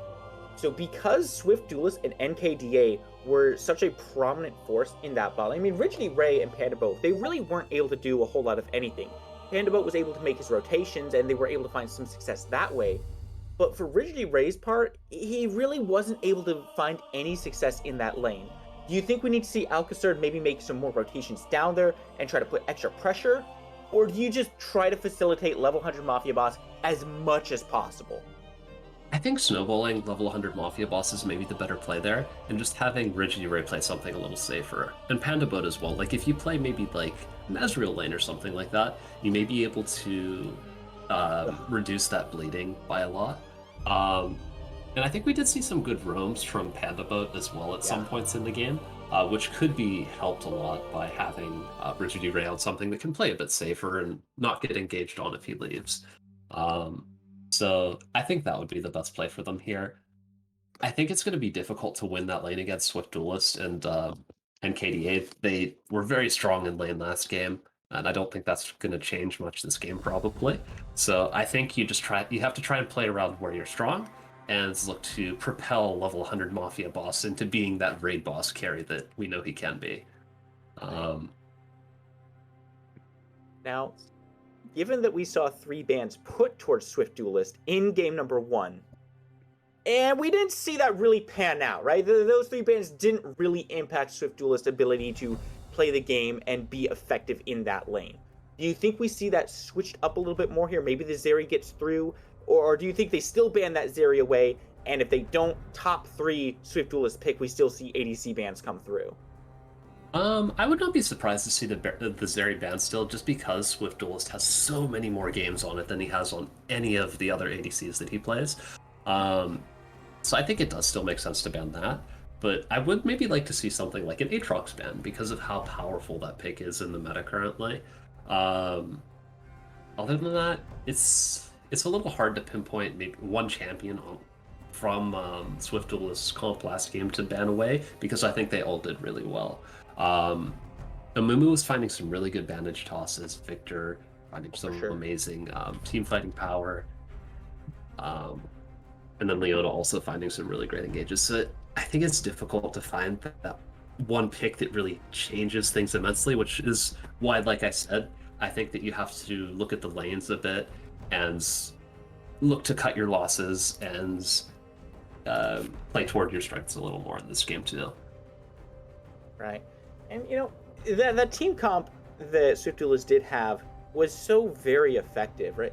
We saw kind of similar game plans, right, where level 100, they wanted to be the engagers. They had that big front line. They wanted to get active on those team fights. But it felt like SwiftDuelist was just able to do it so much better because they had so much more CC. Part of which was because of that Amumu that you were just talking about. Postman on that Amumu was able to be such a massive impact in the game. He was able to counter-rotate into the top lane, lock people down with those bandage tosses to allow Just Relish to turn the tables over onto them. And then when the team fight started rolling around, that Curse of the Sad Mummy, it did so much work, and the follow-up from the Solar Flare was so impactful. Level 100 literally just did not get to play the game for several seconds and was on key members of their team. Do you think that we see maybe some of those picks be banned away, or even picked by level 100 themselves to try to mitigate the effective CC change that SwiftDuelist was able to put out? Yeah, I wouldn't be surprised to see an Amumu ban because, like we were saying, it did do really well. But at the same time, if you do that, maybe you're leaving like the Udyr up, and that's one of Postman's premier picks. So Right. if you do wind up banning that Amumu away, it's a pretty big trade-off. And given how well he was doing on something that's not his primary comfort pick, it could look pretty scary from the side of level 100 to leave that up as well. So a lot of difficult choices to be made, I think. We will see those choices soon here in our draft. Yeah, it doesn't really feel like there's any winning choices for level 100 to make here. They're so far down right now. But if they can reset that mental, like you were mentioning at the end of game 2 there, if they can reset that mental, come back and view this as a clean slate, and just think, okay, game starts now, match begins at this moment, the last game didn't happen, let's just 2-0 these guys and bounce back. That can have a big factor in restoring some of that fight back potential. Problem is they're also fighting into the momentum right now. And after that dominating win, you gotta think that SwiftDuelist has a ton of momentum in their minds right now. Yeah, absolutely. Ultimately, I think it's just going to come down to whether or not level 100 can find a foothold to allow themselves to push themselves into a stronger position in this game too. Last game, they really weren't able to find it. Hopefully this game they'll be able to find maybe some stronger lanes, some better matchups, anything like that that they can use to give them some of that momentum back on their side. Now, since we're talking so much about facilitating Mafia Boss here in this game, and you specifically mentioned putting him on this Aatrox, do you think the Aatrox is first pick worthy at the current state that he's in right now? Or do you think you hold off on that top lane ban or pick and maybe try to give him a better matchup that he can counter pick into? I think Aatrox definitely is first pick worthy in the current meta. I don't know if level 100 Mafia Boss actually plays it. I know he's played a lot of the juggernauts like Darius, Mordekaiser, stuff like that. So I wouldn't be surprised to see something like that coming out of him. But I think that an Aatrox ban could potentially be in order if they do not play it. Because it's just such a powerful pick right now. And honestly, I wouldn't be surprised if Team SwiftDuelist actually first picked it in this next game, because they did have red side last game. So they will have the option to first pick that if it's left up in this game too. Have to see what they do decide to do here. It's gonna take us just a moment to figure out exactly what's gonna go on. But we're gonna take a quick short break here. We'll be right back with the draft.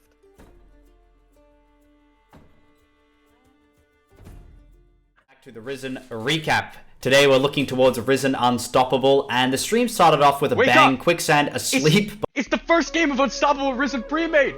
Come on, get up, But I gotta say, he was smooth once he rolled into it.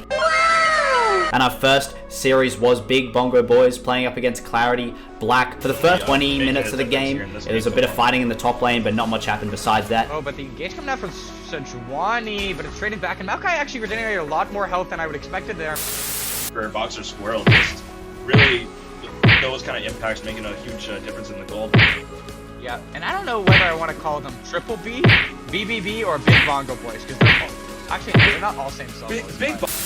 Then there was a mega turnaround fight for the Big Bongo Boys after they made a big dragon attempt, but then they got challenged again for the dragon attempt, which Big Bongo Boys won the fight towards. On this side, and there's a 3 on the other side, but I can't clutch to it, and I can't clutch to it. But Boxer Squirrel in the midst of it all, unable to get too much out, but finds the Q before his last dies. and chicken fried rice to his teeth with SwiftDuelist does not unfortunately have the W enough up to heal him. And the call comes back in the circuit, but finds one. Can she find two? No, she gets shut down, and the exchange of lives is so insane. Can Maokai find the damage retrieval back? And he does, but unfortunately, it is the ace on the side of CLB that allows them to get this dragon. Much later in the game, Big Bongo Boys chased Akali down in the bot lane, meaning that Clarity Black had so much freedom to take that first Baron, and from that Baron, they spiraled away from a teamfight and took the victory. The higher ranked Clarity Black, and honestly, still find performing Akali. extremely well. Oh, and she can't get out simply, tries to ulti over the wall, but that's crucial. 4 members sent down. This is the freest Baron I've seen, and it's incredibly hard to siege anything. As we're talking about that, the dragon does in fact spawn. This will be a very important fight. Dragon Soul on the line. Let's see. This is so easy, and the onslaught of shadows into all of the members. We talk about Wombo on one side, we talk about Wombo on the other side, but the whole time is not correctly pinned on enough members to make it worth it and to make it so they can make this comeback. And unfortunately, at the end, CLB take the lead, and they look to take the game. And then as we rolled into game 2, Maokai was picked again. Welcome to the League of Legends Champion Spotlight, featuring Maokai, the Twisted Treant. Maokai is a support tank hybrid. That's why he's the GOAT! The GOAT! Bold move. Overall, Normally Darius is only reserved for those counter picks, and it looks like they're just going to respond with Maokai. And the team was entirely green, so they kind of had the aesthetic advantage for the Big Bongo Boys. For the first 22 minutes, I kind of got distracted watching the LCS. 100 Thieves did win, to a big surprise of all the casters, and then we moved back into the game, where Baron and Soulpoint were both hit here by CLB. Towards this dragon, we do have good depth running up from base. Let's see if we can get here in time.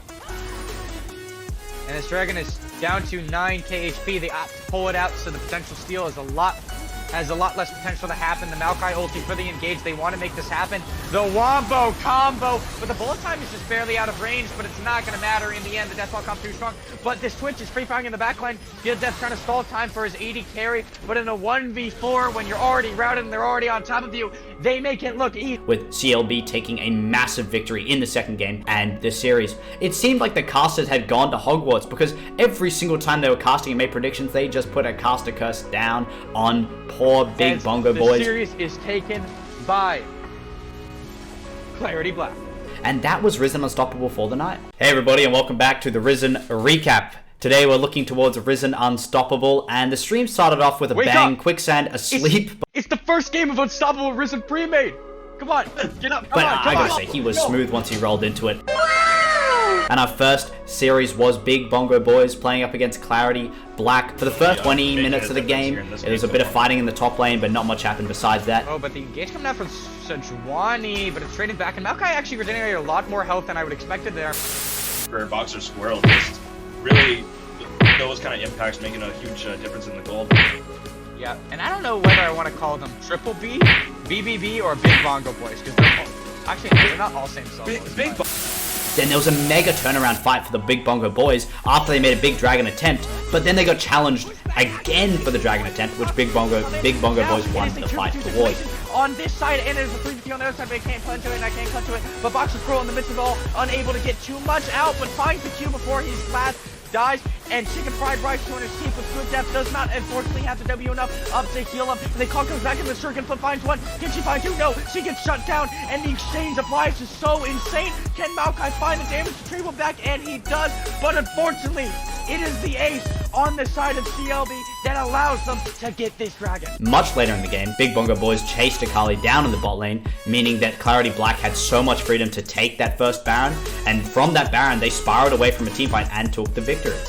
The higher ranked Clarity Black, and honestly, still find performing Akali. extremely well. Oh, and she can't get out simply, tries to ulti over the wall, but that's crucial. 4 members sent down. This is the freest Baron I've seen, and it's incredibly hard to siege anything. As we're talking about that, the dragon does in fact spawn. This will be a very important fight. Dragon Soul on the line. Let's see. This is so easy, and the onslaught of shadows into all of the members. We talk about Wombo on one side, we talk about Wombo on the other side, but the whole time is not correctly pinned on enough members to make it worth it and to make it so they can make this comeback. And unfortunately, at the end, CLB take the lead, and they look to take the game. And then as we rolled into game 2, Maokai was picked again. Welcome to the League of Legends Champion Spotlight, featuring Maokai, the Twisted Treant. Maokai is a support tank hybrid. That's why he's the GOAT! The GOAT! Bold move. Overall, Normally Darius is only reserved for those counter picks, and it looks like they're just going to respond with Maokai. And the team was entirely green, so they kind of had the aesthetic advantage for the Big Bongo boys. For the first 22 minutes, I kind of got distracted watching the LCS. 100 Thieves did win, to a big surprise of all the casters. And then we moved back into the game, where Baron and Soulpoint were both hit here by CLB. Towards this dragon, we do have good death running up from base. Let's see if we can get here in time. And this dragon is down to 9k HP. They opt to pull it out, so the potential steal is has a lot less potential to happen. The Maokai ulti for the engage. They want to make this happen. The Wombo combo, but the bullet time is just barely out of range, but it's not going to matter in the end. The Deathball comes too strong, but this Twitch is free firing in the backline. Field Death trying to stall time for his AD carry, but in a 1v4, when you're already routed and they're already on top of you, they make it look easy. With CLB taking a massive victory in the second game and this series. It seemed like the casters had gone to Hogwarts, because every single time they were casting and made predictions, they just put a caster curse down on poor Big Bongo boys. The series is taken by Clarity Black. And that was Risen Unstoppable for the night. Hey everybody, and welcome back to the Risen recap. Today we're looking towards Risen Unstoppable, and the stream started off with a bang, Quicksand asleep. It's the first game of Unstoppable Risen pre-made. Come on, get up, But I gotta say, he was smooth once he rolled into it. And our first series was Big Bongo boys playing up against Clarity Black. For the first 20 minutes of the game, it was a bit of fighting in the top lane, but not much happened besides that. Oh, but the engage coming out from Sejuani, but it's trading back, and Maokai actually regenerated a lot more health than I would expected there. For Boxer Squirrel, just really those kind of impacts making a huge difference in the gold. Yeah, and I don't know whether I want to call them Triple B, BBB, or Big Bongo boys, because they're not all same solos. Then there was a mega turnaround fight for the Big Bongo boys after they made a big dragon attempt, but then they got challenged again for the dragon attempt, which Big Bongo boys won the fight towards.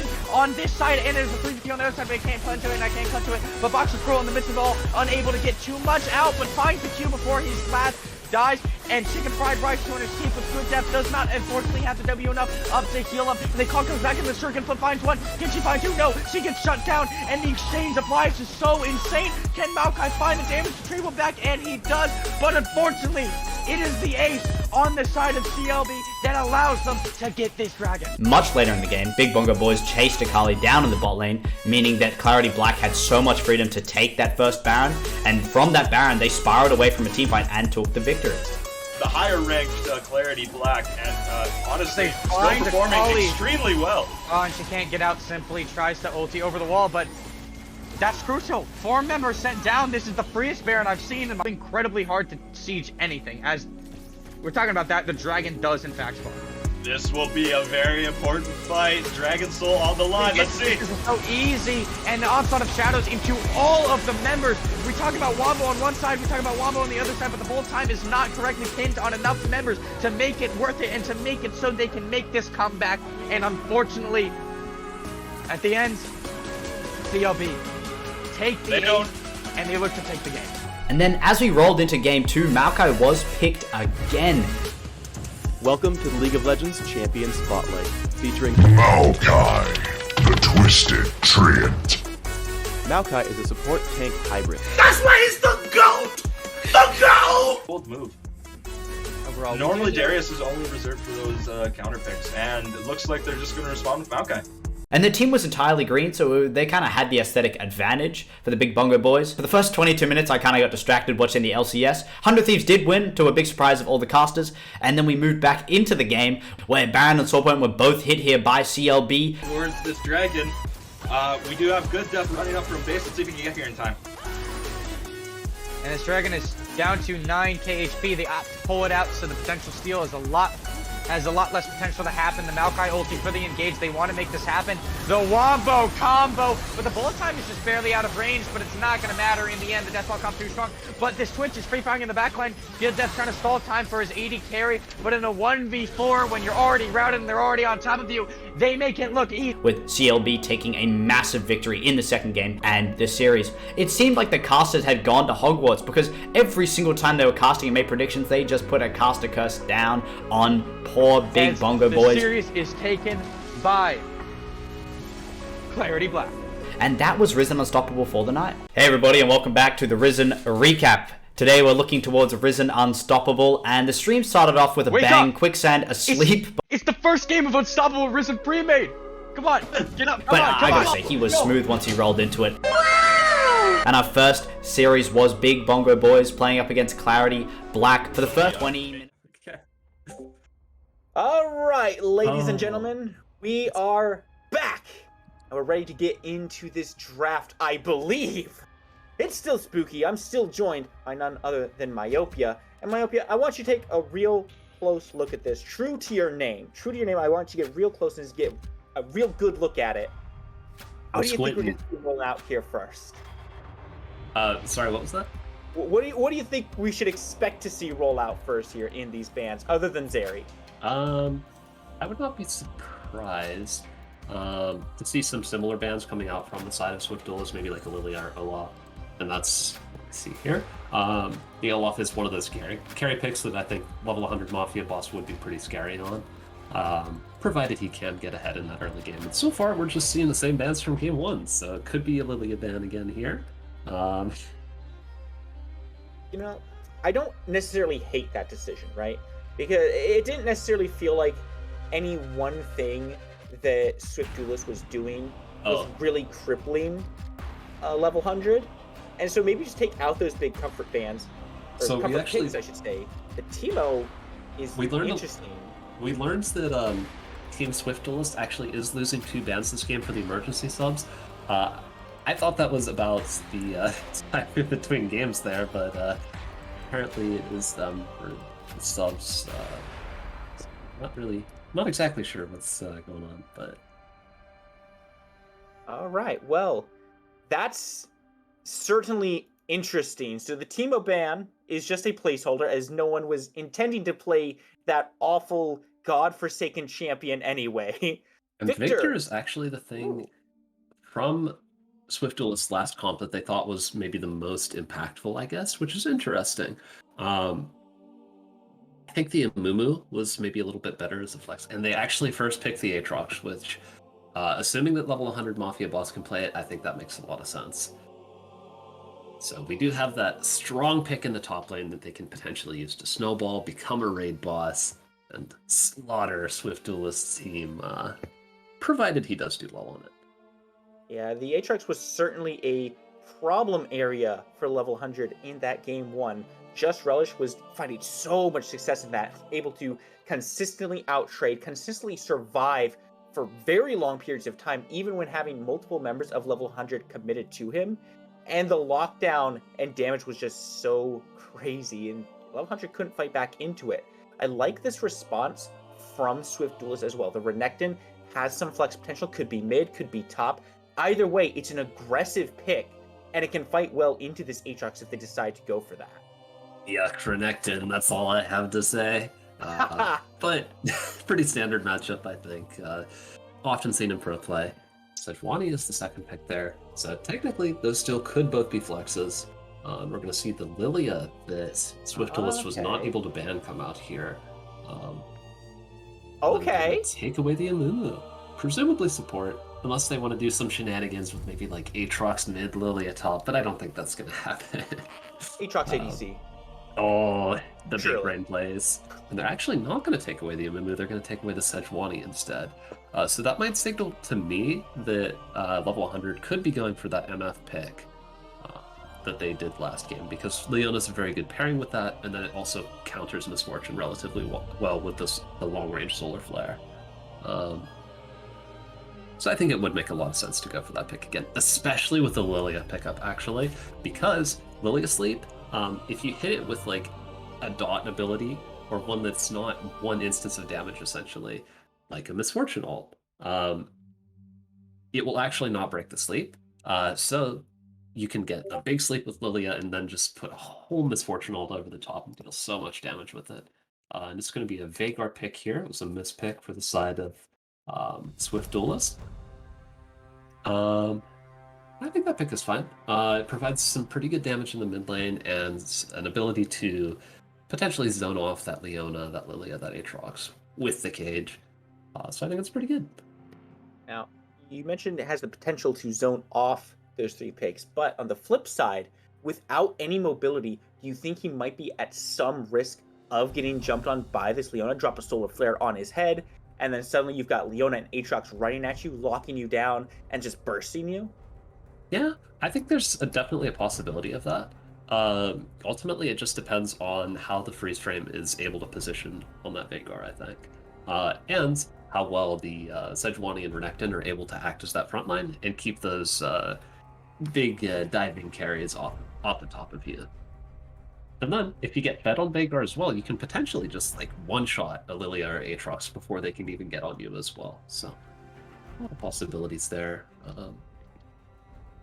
But again, we're seeing the same bans come out from the side of level 100 for SwiftDuelist, and we're just going to see the Xayah pick up again, which, again, I think makes sense given that level 100's team comp sort of just wants to run at him.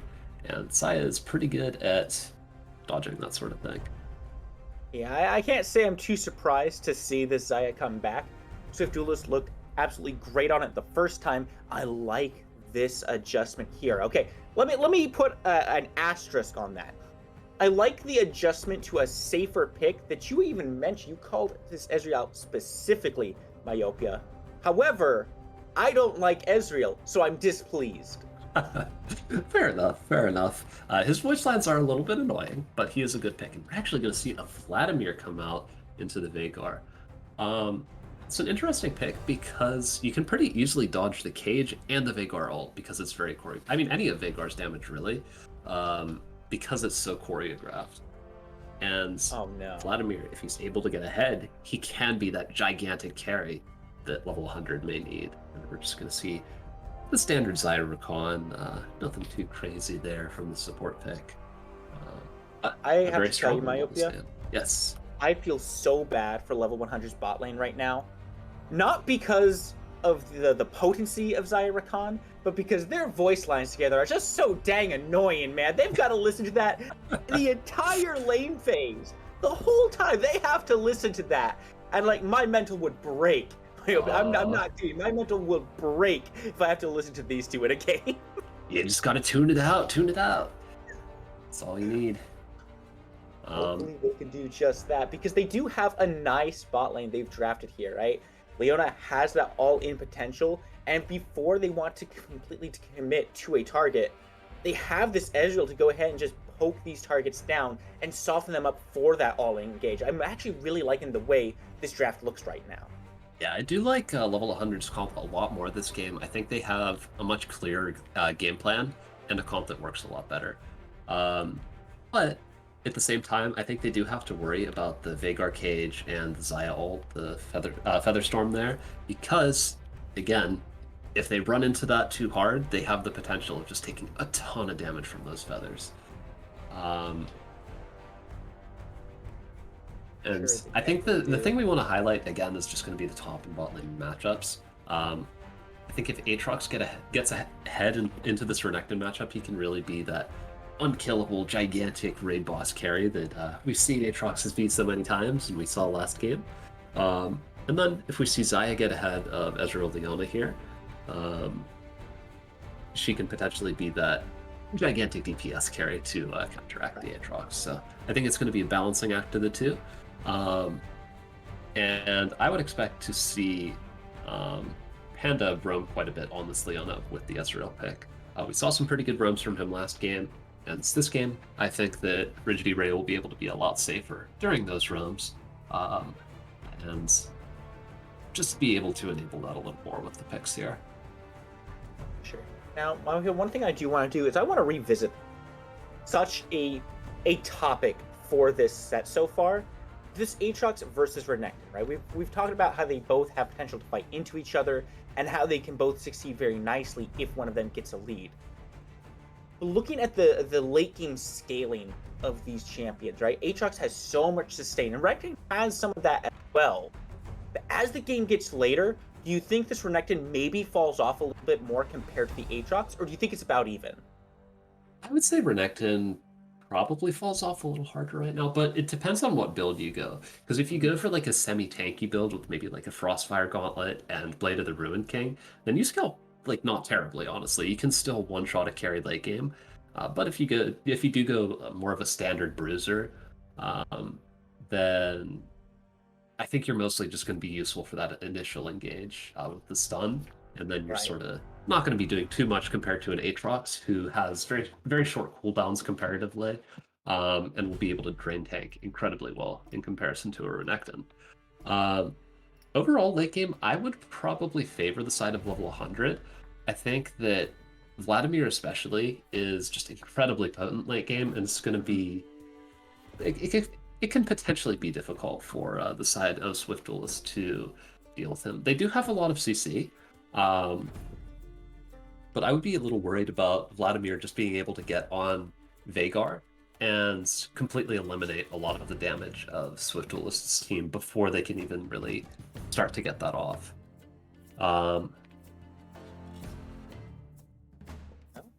The question now becomes, can level 100 reach that late game? They found themselves, I think, a nicer draft this time around. But no game is ever won in the draft phase. It comes down to the gameplay and the execution and how well you can implement the tools that you've picked up for yourselves.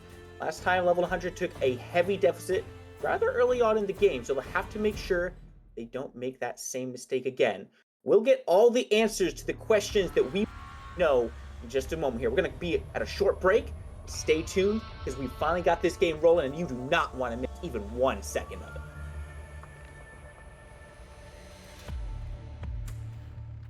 Back to the Risen recap. Today we're looking towards Risen Unstoppable, and the stream started off with a bang. Quicksand asleep. It's the first game of Unstoppable Risen pre-made. Come on, get up. But I gotta say, he was smooth once he rolled into it. And our first series was Big Bongo Boys playing up against Clarity Black. For the first 20 minutes of the game, it was a bit of fighting in the top lane, but not much happened besides that. Oh, but the engage coming out from Sejuani, but it's trading back, and Maokai actually regenerated a lot more health than I would expected there. For Boxer Squirrel, just really those kind of impacts making a huge difference in the gold. Yeah, and I don't know whether I want to call them Triple B, BBB, or Big Bongo Boys, because they're not all same solo. Big Then there was a mega turnaround fight for the Big Bongo Boys after they made a big dragon attempt, but then they got challenged again for the dragon attempt, which Big Bongo Boys won the fight towards. On this side, and there's a 350 on the other side, but I can't punch to it, and I can't punch to it. But Boxer Squirrel in the midst of it all, unable to get too much out, but finds the Q before he's last.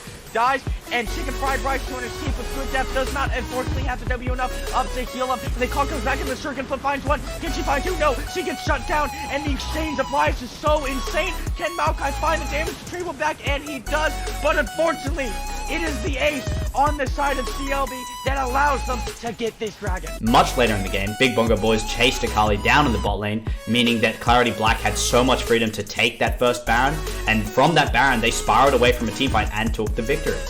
The higher ranked Clarity Black, and honestly, They still find performing Akali. extremely well. Oh, and she can't get out, simply tries to ulti over the wall, but that's crucial. 4 members sent down. This is the freest Baron I've seen, and it's incredibly hard to siege anything. As we're talking about that, the dragon does in fact spawn.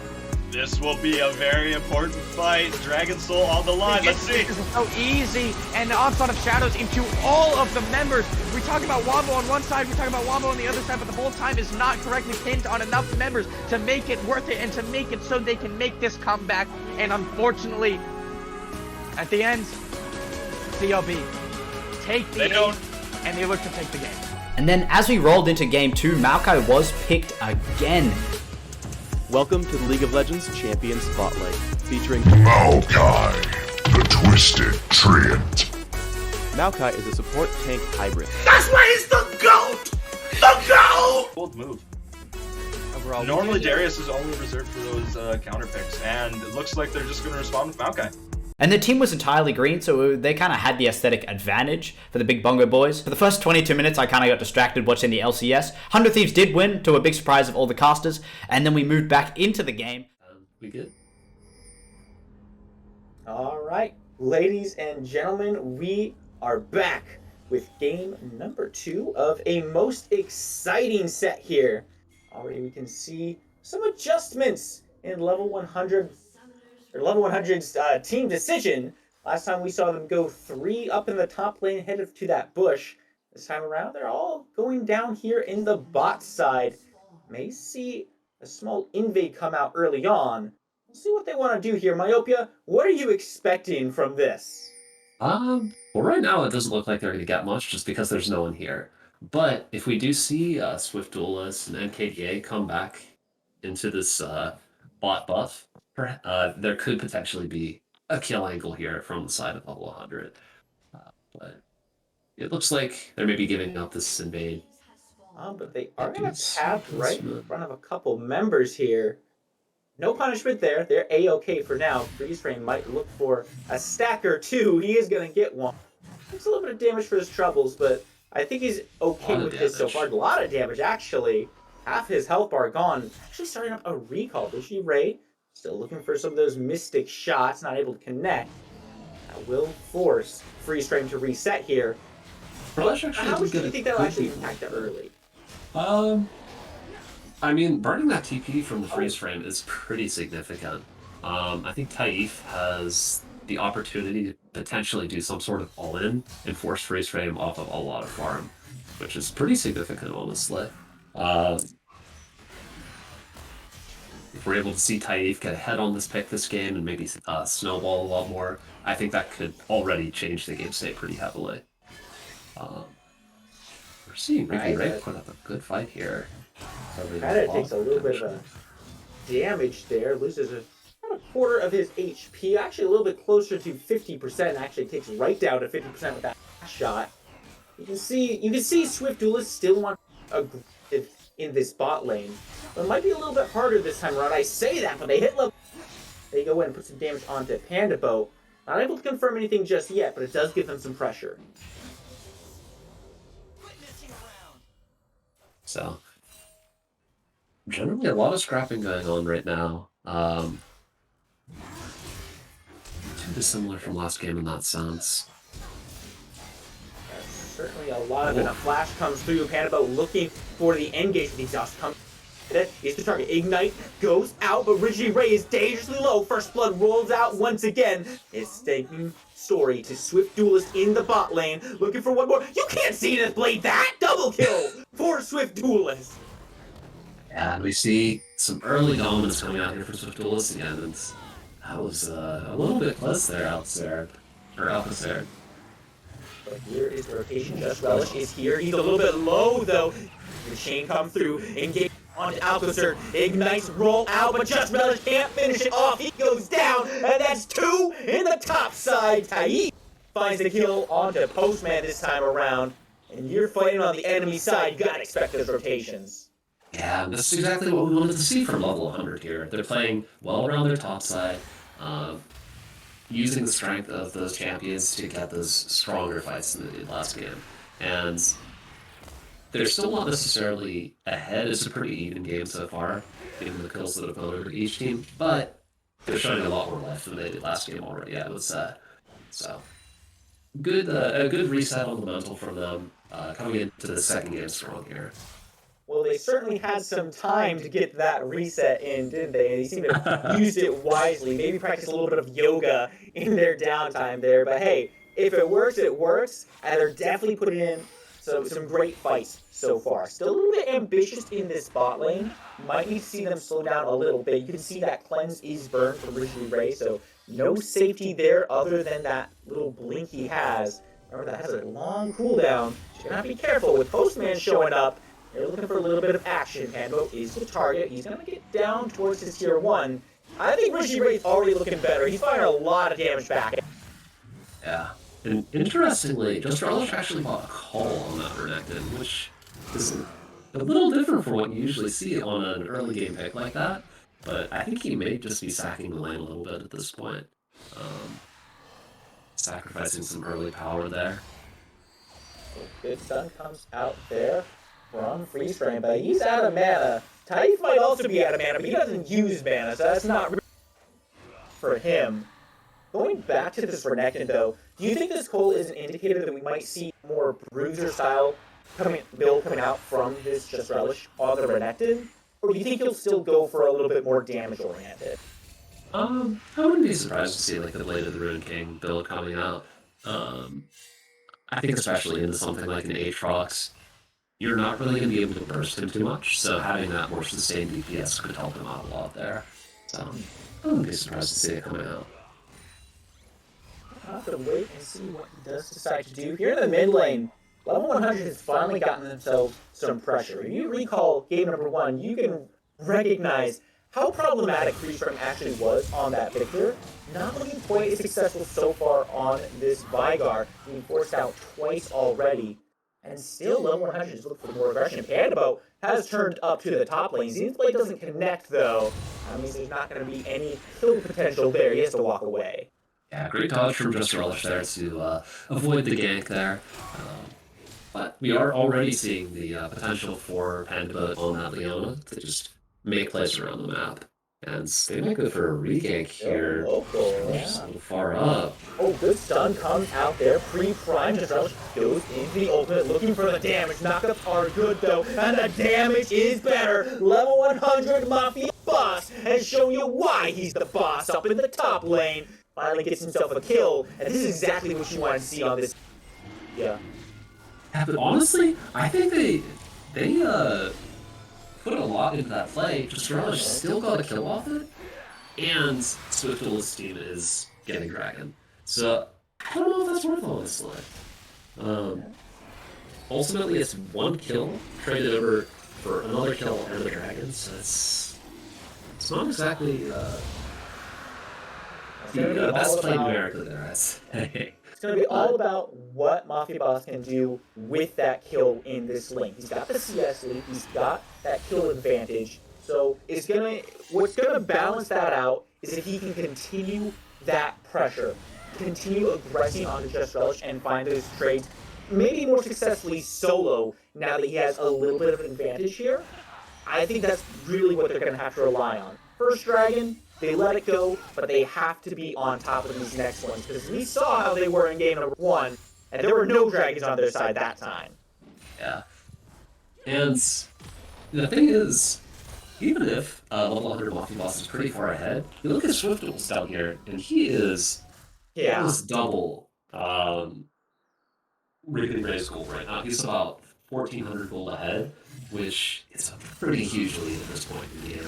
And I think we're going to see that grow even bigger, given that he is almost at his first item here. I would guess it's going to be a Gale Force. Given all the CC he has to dodge here with Pandabo, Mafia Boss, and everyone. With that, it also makes it a lot easier for him to find plays onto Riggedy Ray as well. Certainly will be looking to try to be a little bit more mobile and get a little bit more aggressive. I think the Gale Force is especially important just because of how slippery Riggedy Ray can be on this Ezreal, and you want to have that extra bit of chase potential. So if you can get that blink out from this Ezreal and then chase him down with that Gale Force as well, that's looking pretty nice for you. We'll have to wait and see if that is what they decide to do, because here in the river, Pandabo is the target, getting aggressed on. Ignite comes through, but the flash is good, and he gets his way on out. Meanwhile, in the mid lane, Postman making that rotation, looking for Taif. The pool comes through, flash, exhaust, but it goes wide, no stun comes out. It's not going to be enough, though, to save Taif. So SwiftDuelist makes that rotation, finds the kill, and Alcazar is just a little bit too slow to get there to help out. Great thunderstorm from SwiftDuelist to escape from the damage of the turret there. Ultimately, just a great roam and a great dive there. But Riggedy Ray is managing to catch up somewhat off of that roam. He was able to get a couple of plays there, so put himself a little bit in a bit better of a position there. Once again, you see the skirmishes happening in this top lane. Jane does connect, pulls Just Relish back in, forcing both ults out. Can this be the end of the world for Just Relish? Flash in, and he does get the kill. 100 Mafia Boss does find himself another lead in that lane, 2-0 and 2. This is what you want to see if you're a fan of level 100. Yeah, I mean, Just Relish did a good job there. He was very close to winning that fight. Oh, we got another fight breaking out here. What an interaction coming out from the event horizon. Zenblade might connect, but if you get stunned as you pass through, you get no follow-up. Just feels bad. And oh, it's actually the Kraken Slayer that SwiftDuelist does decide to go. How do you feel about that one into this particular team? I don't really like it. I think you need the move. Never mind. Never mind. Oh, slow is good. Big damage comes through. No, another stun off the Zenith Blade. Super unlucky in the mid lane. Fortunately for the top, they do get that turret. Now the fight is going out. Just Relish is the target. Mafia Boss finds himself the kill. And it's now 3-0-2 for the top laner. And the fight continues on here in the river. Postman may have overstayed his welcome. Alcacer and Panda both in the area. The event horizon comes through, but the stun is good enough. Sejuani goes down. Freeze Flame is the double kill for the Aatrox. Double kill. Mafia Boss has shown up. Spooky, you are cutting off a bit. They didn't cut off a little bit in that fight for me, just for reference. But we are seeing some pretty good team fighting from the side of level 100 this time. Mafia Boss showing his power on that Aatrox take with the early lead here. Just really managing to carry these fights so far. And if he can keep snowballing this lead here, I think it's going to look really good for the side of level 100. They're about 2,000 gold up right now, which is what you want to see from their comp. Very good. No mana. What you'd expect, given that I think they outscaled by at least a little bit. This Zenith Blade from Panda Boat there. Not able to connect with that one. Pandaboat's gonna have to walk away. Riggedy, I'm surprised, is still here. He has no mana. This is a very unsafe Ezreal right now. If he gets that flicker forced out, he can't even throw any Mystic shots to look for that poke. Because if he misses, he's a sitting duck right now. And look what is up, Myopia. The Ocean Dragon being started up. Pandaboat going in, gets the peel from Nakaida here. Good ultimate comes out from Riggedy Ray. So much damage comes through. Beautiful event horizon cuts off the aggression. But now level 100 is able to turn their focus over to this Ocean Drake. The first game, and they get that one. So that's actually, well, actually they took the top turret at some point. I didn't even see that. So with that, Mafia Boss is actually about 2,500 gold ahead of Just Relish. So that's almost a complete item there. It's just such a huge lead to overcome at this point. Yeah, and SwiftDuelist, he's doing really well, but he hasn't really been able to snowball his lead so far the same way that Mafia Boss is. So I think we'll have to see some more power coming out from him if we want to see SwiftDuelist take the victory again. He is still here. With this rotation happening in the bot side, Postman has been caught out by Alcacer. He's going to go ahead and try to turn the damage, but the rotation is on. They're looking to collapse. Pandaboat finds the Zenith Blade onto SwiftDuelist. Mafia Boss so low, but he's got the healing. Oh my goodness! I can't believe he gets the kill. The shutdown onto SwiftDuelist. They are looking to wrap this one up. Alcacer takes a couple tower shots there. Luckily, Nakaida is not able to put the damage back out. They're able to walk away from this one. But man, Myopia, this looked like a completely different team. Yeah, Mafia Boss is just everywhere this game. Just putting him on a champion that has more agency in the early game has just made such a huge difference so far. I think Aatrox is just generally better for competitive play than Nasus as well, because it's when you have a lot of CC, it's pretty easy to coordinate that when you have comms and shut Nasus down. But Aatrox, even if you CC him, he's still going to get some Qs off and he's still going to heal a lot. And when you get this far ahead, that might be all you need to win. Big shout out to Riggedy Ray finally getting that back off and restoring some of his mana, which he had been operated on basically empty for the past 3 minutes or so. Another engage come out here. Solar Flare does connect. Everfrost is good, and it's into the tower shot. Go go! Freeze frame gets the kill, froze him under the tower, right in range. Gotta be so careful when you're going off this Vigar. Yeah, so much CC coming out from him. Ultimately, Taif just wasn't close enough, didn't have enough damage there to actually manage to do anything for freeze frame. But we're seeing another engage come onto him, and The not much getting answer out of that back. one. That is loud and clear. If you try to make a play in the mid lane, they are going to answer back. They're gonna put you back down. You don't get to have pressure anymore. Now, the lead is not too dire just yet, Myopia. Right? It's about the 1,500 gold mark in favor of level 100. But the more this game goes on, the more Myopia looks to aggress and make these rotations. You gotta think it can only go up from here unless SwiftDuelist can change something. But what do they change?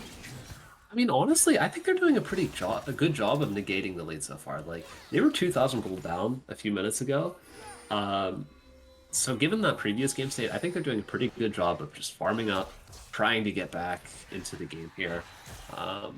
If they let SwiftDuelist get into that late game, he does definitely have the potential to carry. So I think they're doing a pretty good job, given how far ahead Mafia Boss is. I think to some extent Mafia Boss has been roaming to the point where he's losing out on farm a little bit. And that's probably one of the big reasons that they are able to start getting back in this game. But well, if he can 1v1 just Relish right, he might not have to worry about the farm he's losing. The end of the world might be coming down. The World Ender breaks on out, but he's getting CC'd down. So much damage! The shutdown is finally here! SwiftDuelist rolls into this fight, getting Panda Boat down. Postman looking to continue the fight, but there's a lot of kite potential here as they're turning it around. They don't want to stick around. SwiftDuelist a little bit too low to continue the aggression. yeah, and you do see this the shutdown come out and swing that gold difference back in the favor of the side of SwiftDuelist. Yeah. But the shutdown comes out onto Postman, which it's always good to see Side 1 be a little tankier, but we got another engage coming out here onto Riggedy Ray. He thought he could burst SwiftDuelist down, but ultimately SwiftDuelist is just very powerful at this point in the game. Yeah, I don't think you get to just blink into two people, one of which is a support with CC, and say, I've got the damage for this. You got no way out, even if you did have damage. Just a little bit over-eager, I'd say, from Riggedy. A little unfortunate there, but it's good to make those attempts sometimes. You know, limit testing and all that. Gotta find your limits. Certainly do, but I think you find those limits in a different setting. Absolutely than not. Only the highest stakes games. Absolutely. You heard it here first, folks. Myopia fully supports limit testing in the LCS at Worlds. Oh, but here we're going to absolutely. limit test over at the Dragon. The engage is on. Mafia Boss being chomped down, has to blink away. He just doesn't have the survivability anymore. Panda Boat gets absolutely obliterated. Freeze frame finds the ultimate. But Taif is looking to turn it around. So much damage. And Lydia is here. Al puts him down. He gets the triple kill. We have to live away, but there are no survivors save those who can crawl into their towers. And the Dragon is back under 100's control.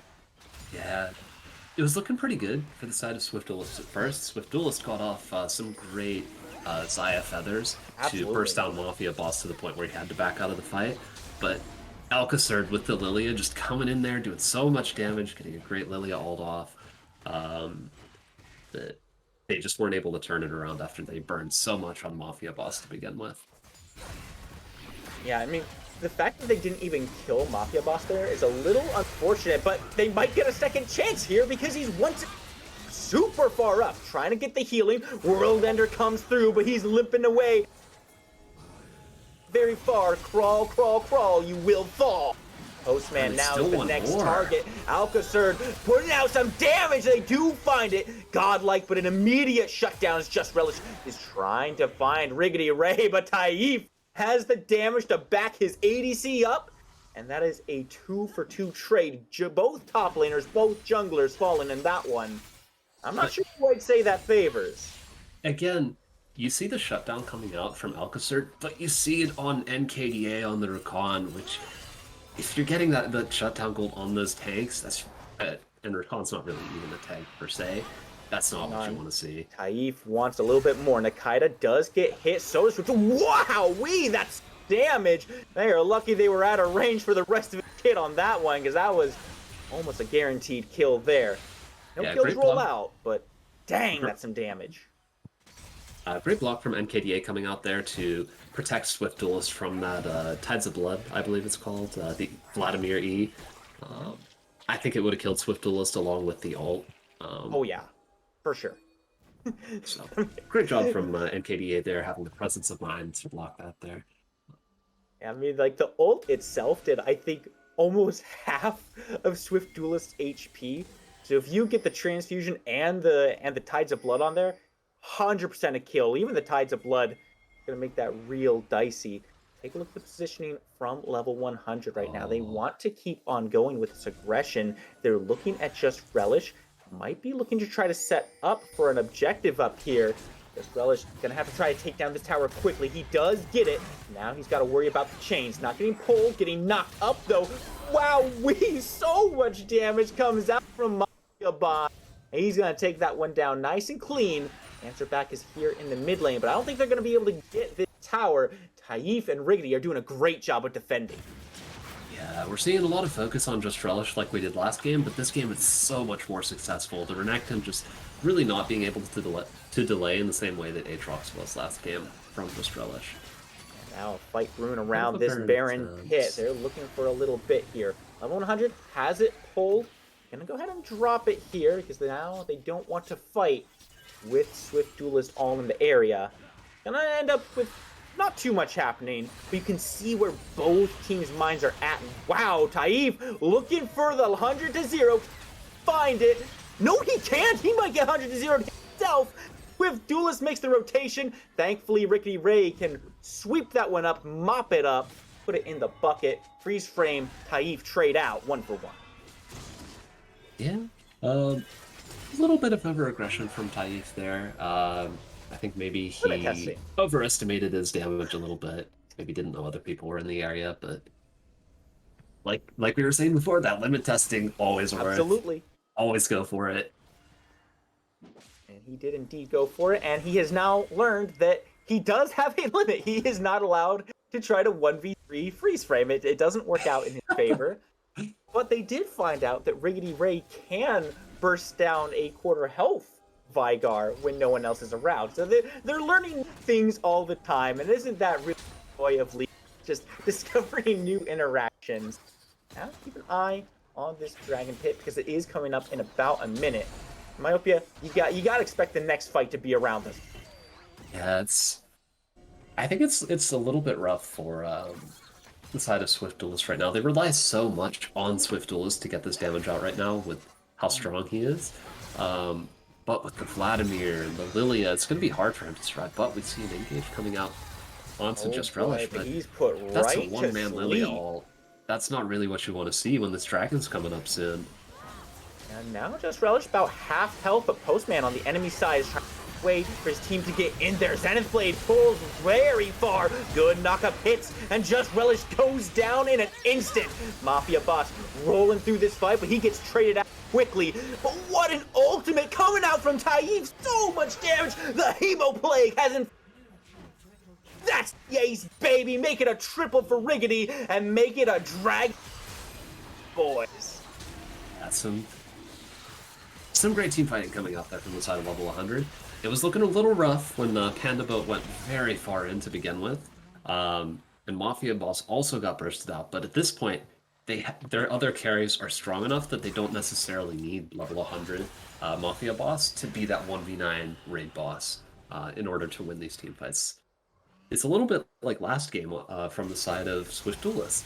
They have so many carries that they can work with at this point that taking down one isn't going to matter that much. They have to take down multiple immediately for them to win the fight.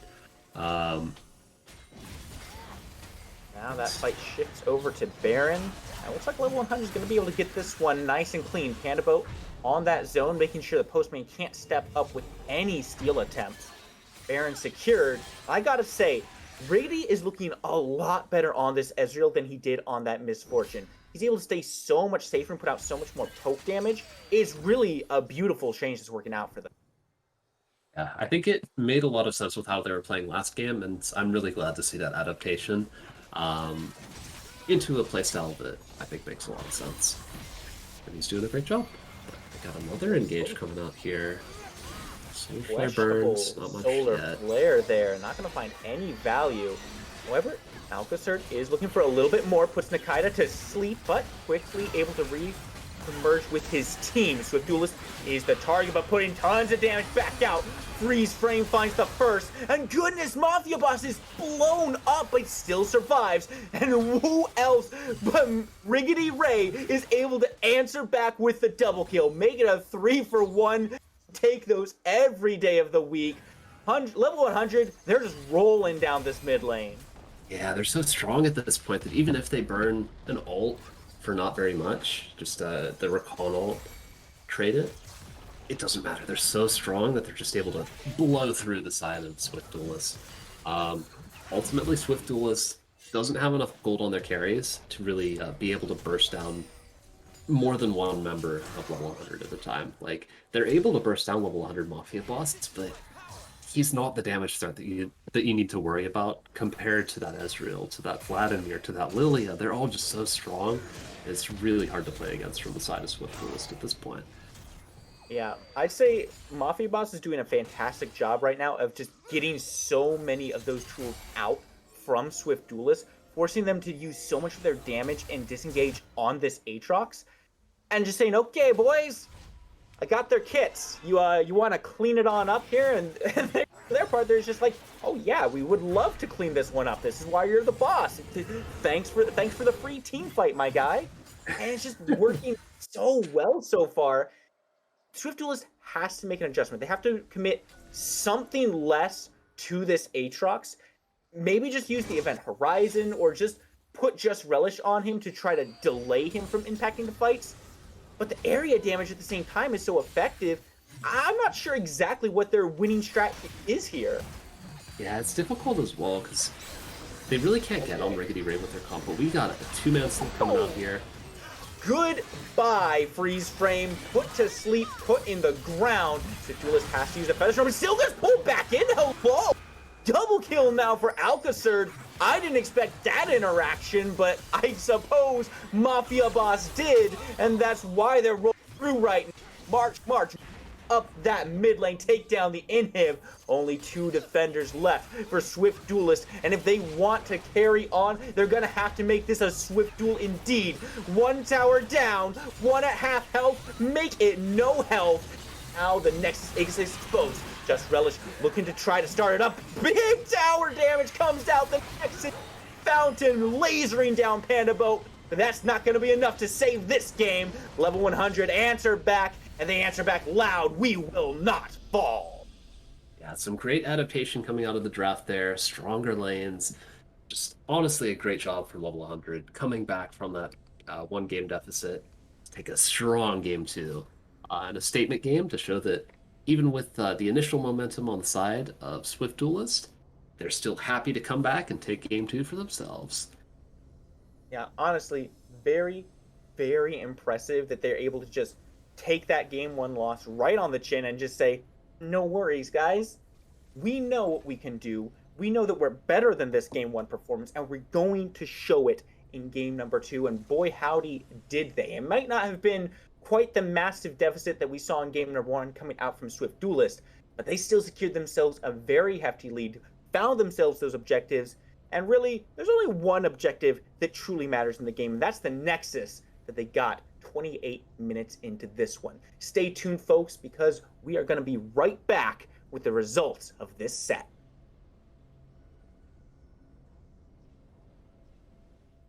Back to the Risen recap. Today we're looking towards Risen Unstoppable, and the stream started off with a bang. Quicksand asleep. It's the first game of Unstoppable Risen pre-made.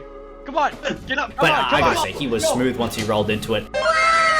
And our first series was Big Bongo Boys playing up against Clarity Black. For the first 20 minutes of the game, it was a bit of fighting in the top lane, but not much happened besides that. Oh, but the engage coming out from Sejuani, but it's trading back, and Maokai actually regenerated a lot more health than I would expected there. For Boxer Squirrel, just really, those kind of impacts making a huge difference in the gold. Yeah, and I don't know whether I want to call them Triple B, BBB, or Big Bongo Boys, because they're not all same solos. Then there was a mega turnaround fight for the Big Bongo Boys after they made a big dragon attempt, but then they got challenged again for the dragon attempt, which Big Bongo Boys won the fight towards. On this side, and there's a 350 on the other side, but I can't clutch to it, and I can't clutch to it. But Box is Cruel in the midst of it all, unable to get too much out, but finds the Q before he's last. Dies, and Chicken Fried Rice to escape with good depth, does not unfortunately have the W enough up to heal him, and they call comes back in the circuit, flip finds one, can she find two? No, she gets shut down, and the exchange of lives is so insane. Can Maokai find the damage retrieval back? And he does, but unfortunately, it is the ace on the side of CLB that allows them to get this dragon. Much later in the game, Big Bongo Boys chased Akali down in the bot lane, meaning that Clarity Black had so much freedom to take that first Baron, and from that Baron, they spiraled away from a teamfight and took the victory. The higher ranked Clarity Black, and honestly, still find performing Akali extremely well. Oh, and she can't get out, simply tries to ulti over the wall, but that's crucial. 4 members sent down. This is the freest Baron I've seen, and it's incredibly hard to siege anything. As we're talking about that, the dragon does in fact spawn. This will be a very important fight. Dragon Soul on the line. Let's see. This is so easy, and the onslaught of shadows into all of the members. We talk about Wombo on one side, we talk about Wombo on the other side, but the whole time is not correctly pinned on enough members to make it worth it and to make it so they can make this comeback. And unfortunately, at the end, CLB take the ace, and they look to take the game. And then as we rolled into game 2, Maokai was picked again. Welcome to the League of Legends Champion Spotlight, featuring Maokai, the Twisted Treant. Maokai is a support tank hybrid. That's why he's the GOAT! The GOAT! Bold move. Overall, Normally Darius is only reserved for those counter picks, and it looks like they're just going to respond with Maokai. And the team was entirely green, so they kind of had the aesthetic advantage for the Big Bongo Boys. For the first 22 minutes, I kind of got distracted watching the LCS. 100 Thieves did win, to a big surprise of all the casters, and then we moved back into the game, where Baron and Soulpoint were both hit here by CLB. Towards this dragon, we do have good depth running up from base. Let's see if we can get here in time. And this dragon is down to 9k HP. They opt to pull it out, so the potential steal is has a lot less potential to happen. The Maokai ulti for the engage. They want to make this happen.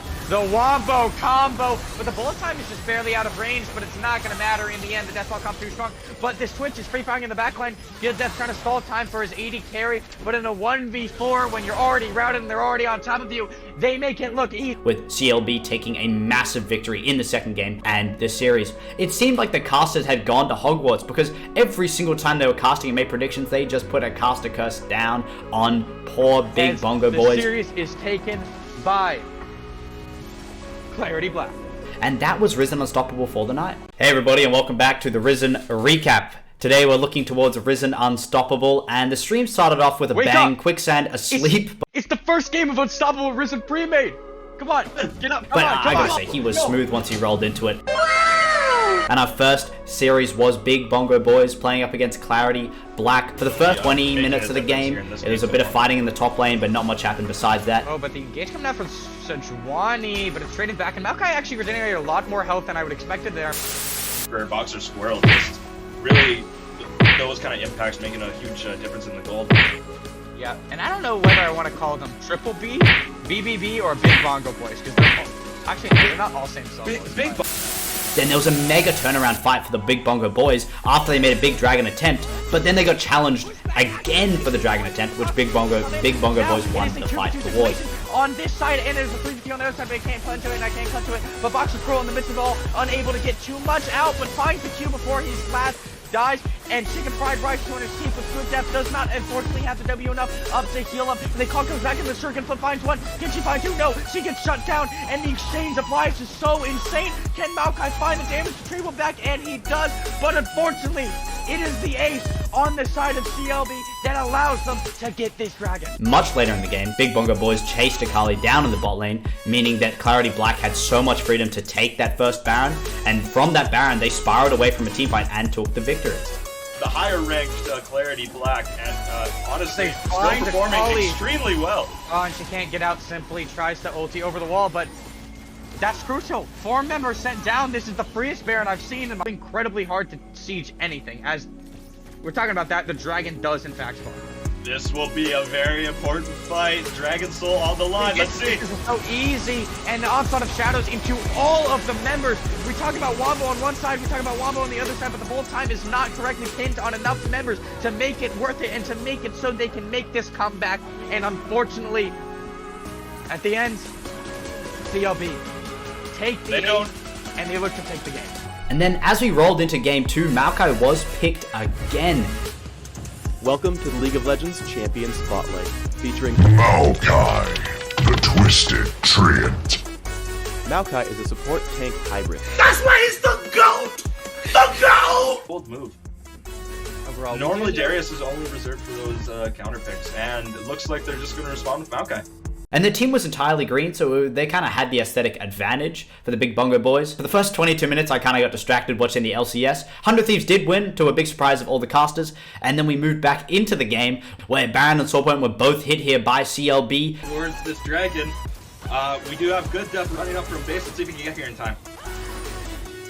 And this dragon is down to 9k HP. They opt to pull it out, so the potential steal is has a lot less potential to happen. The Maokai ulti for the engage. They want to make this happen. The Wombo combo, but the bullet time is just barely out of range, but it's not going to matter in the end. The Deathball comes too strong, but this Twitch is free firing in the backline. Good Death trying to stall time for his AD carry, but in a 1v4, when you're already routed and they're already on top of you, they make it look easy. With CLB taking a massive victory in the second game and this series. It seemed like the casters had gone to Hogwarts, because every single time they were casting and made predictions, they just put a caster curse down on poor Big Bongo boys. The series is taken by Clarity Black. And that was Risen Unstoppable for the night. Hey everybody, and welcome back to the Risen recap. Today we're looking towards Risen Unstoppable, and the stream started off with a bang, Quicksand asleep. It's the first game of Unstoppable Risen pre-made. Come on, get up, But I gotta say, he was smooth once he rolled into it. And our first series was Big Bongo Boys playing up against Clarity Black. For the first 20 minutes of the game, it was a bit of fighting in the top lane, but not much happened besides that. Oh, but the engage coming out from Sejuani, but it's trading back, and Maokai actually regenerated a lot more health than I would expected there. For Boxer Squirrel, just really those kind of impacts making a huge... And we are back, ladies and gentlemen. I did tell you we would be back with the results of the set. And that statement is true, but perhaps not in the way that everyone was anticipating. Unfortunately, the results of game number 1 are being overturned due to some minor roster mix-up issues. The result of that game is no longer valid, thus awarding level 100 team name with the 2-0 victory over SwiftDuelist, which unfortunately will eliminate SwiftDuelist from a playoff run as well. So we thank you for joining us here tonight. I again remind you, this has been Spooky and Myopia on the cast. We've been joined by Lucan running that production. If you enjoyed the camera work, make sure you shout him out and give him a big old thanks, because he is the one running the show. And make sure that you come back and join us again tomorrow. It's going to be 7 p.m. Eastern. Make sure you're here, because we're going to have some more great games for you. Thank you. Have a great night.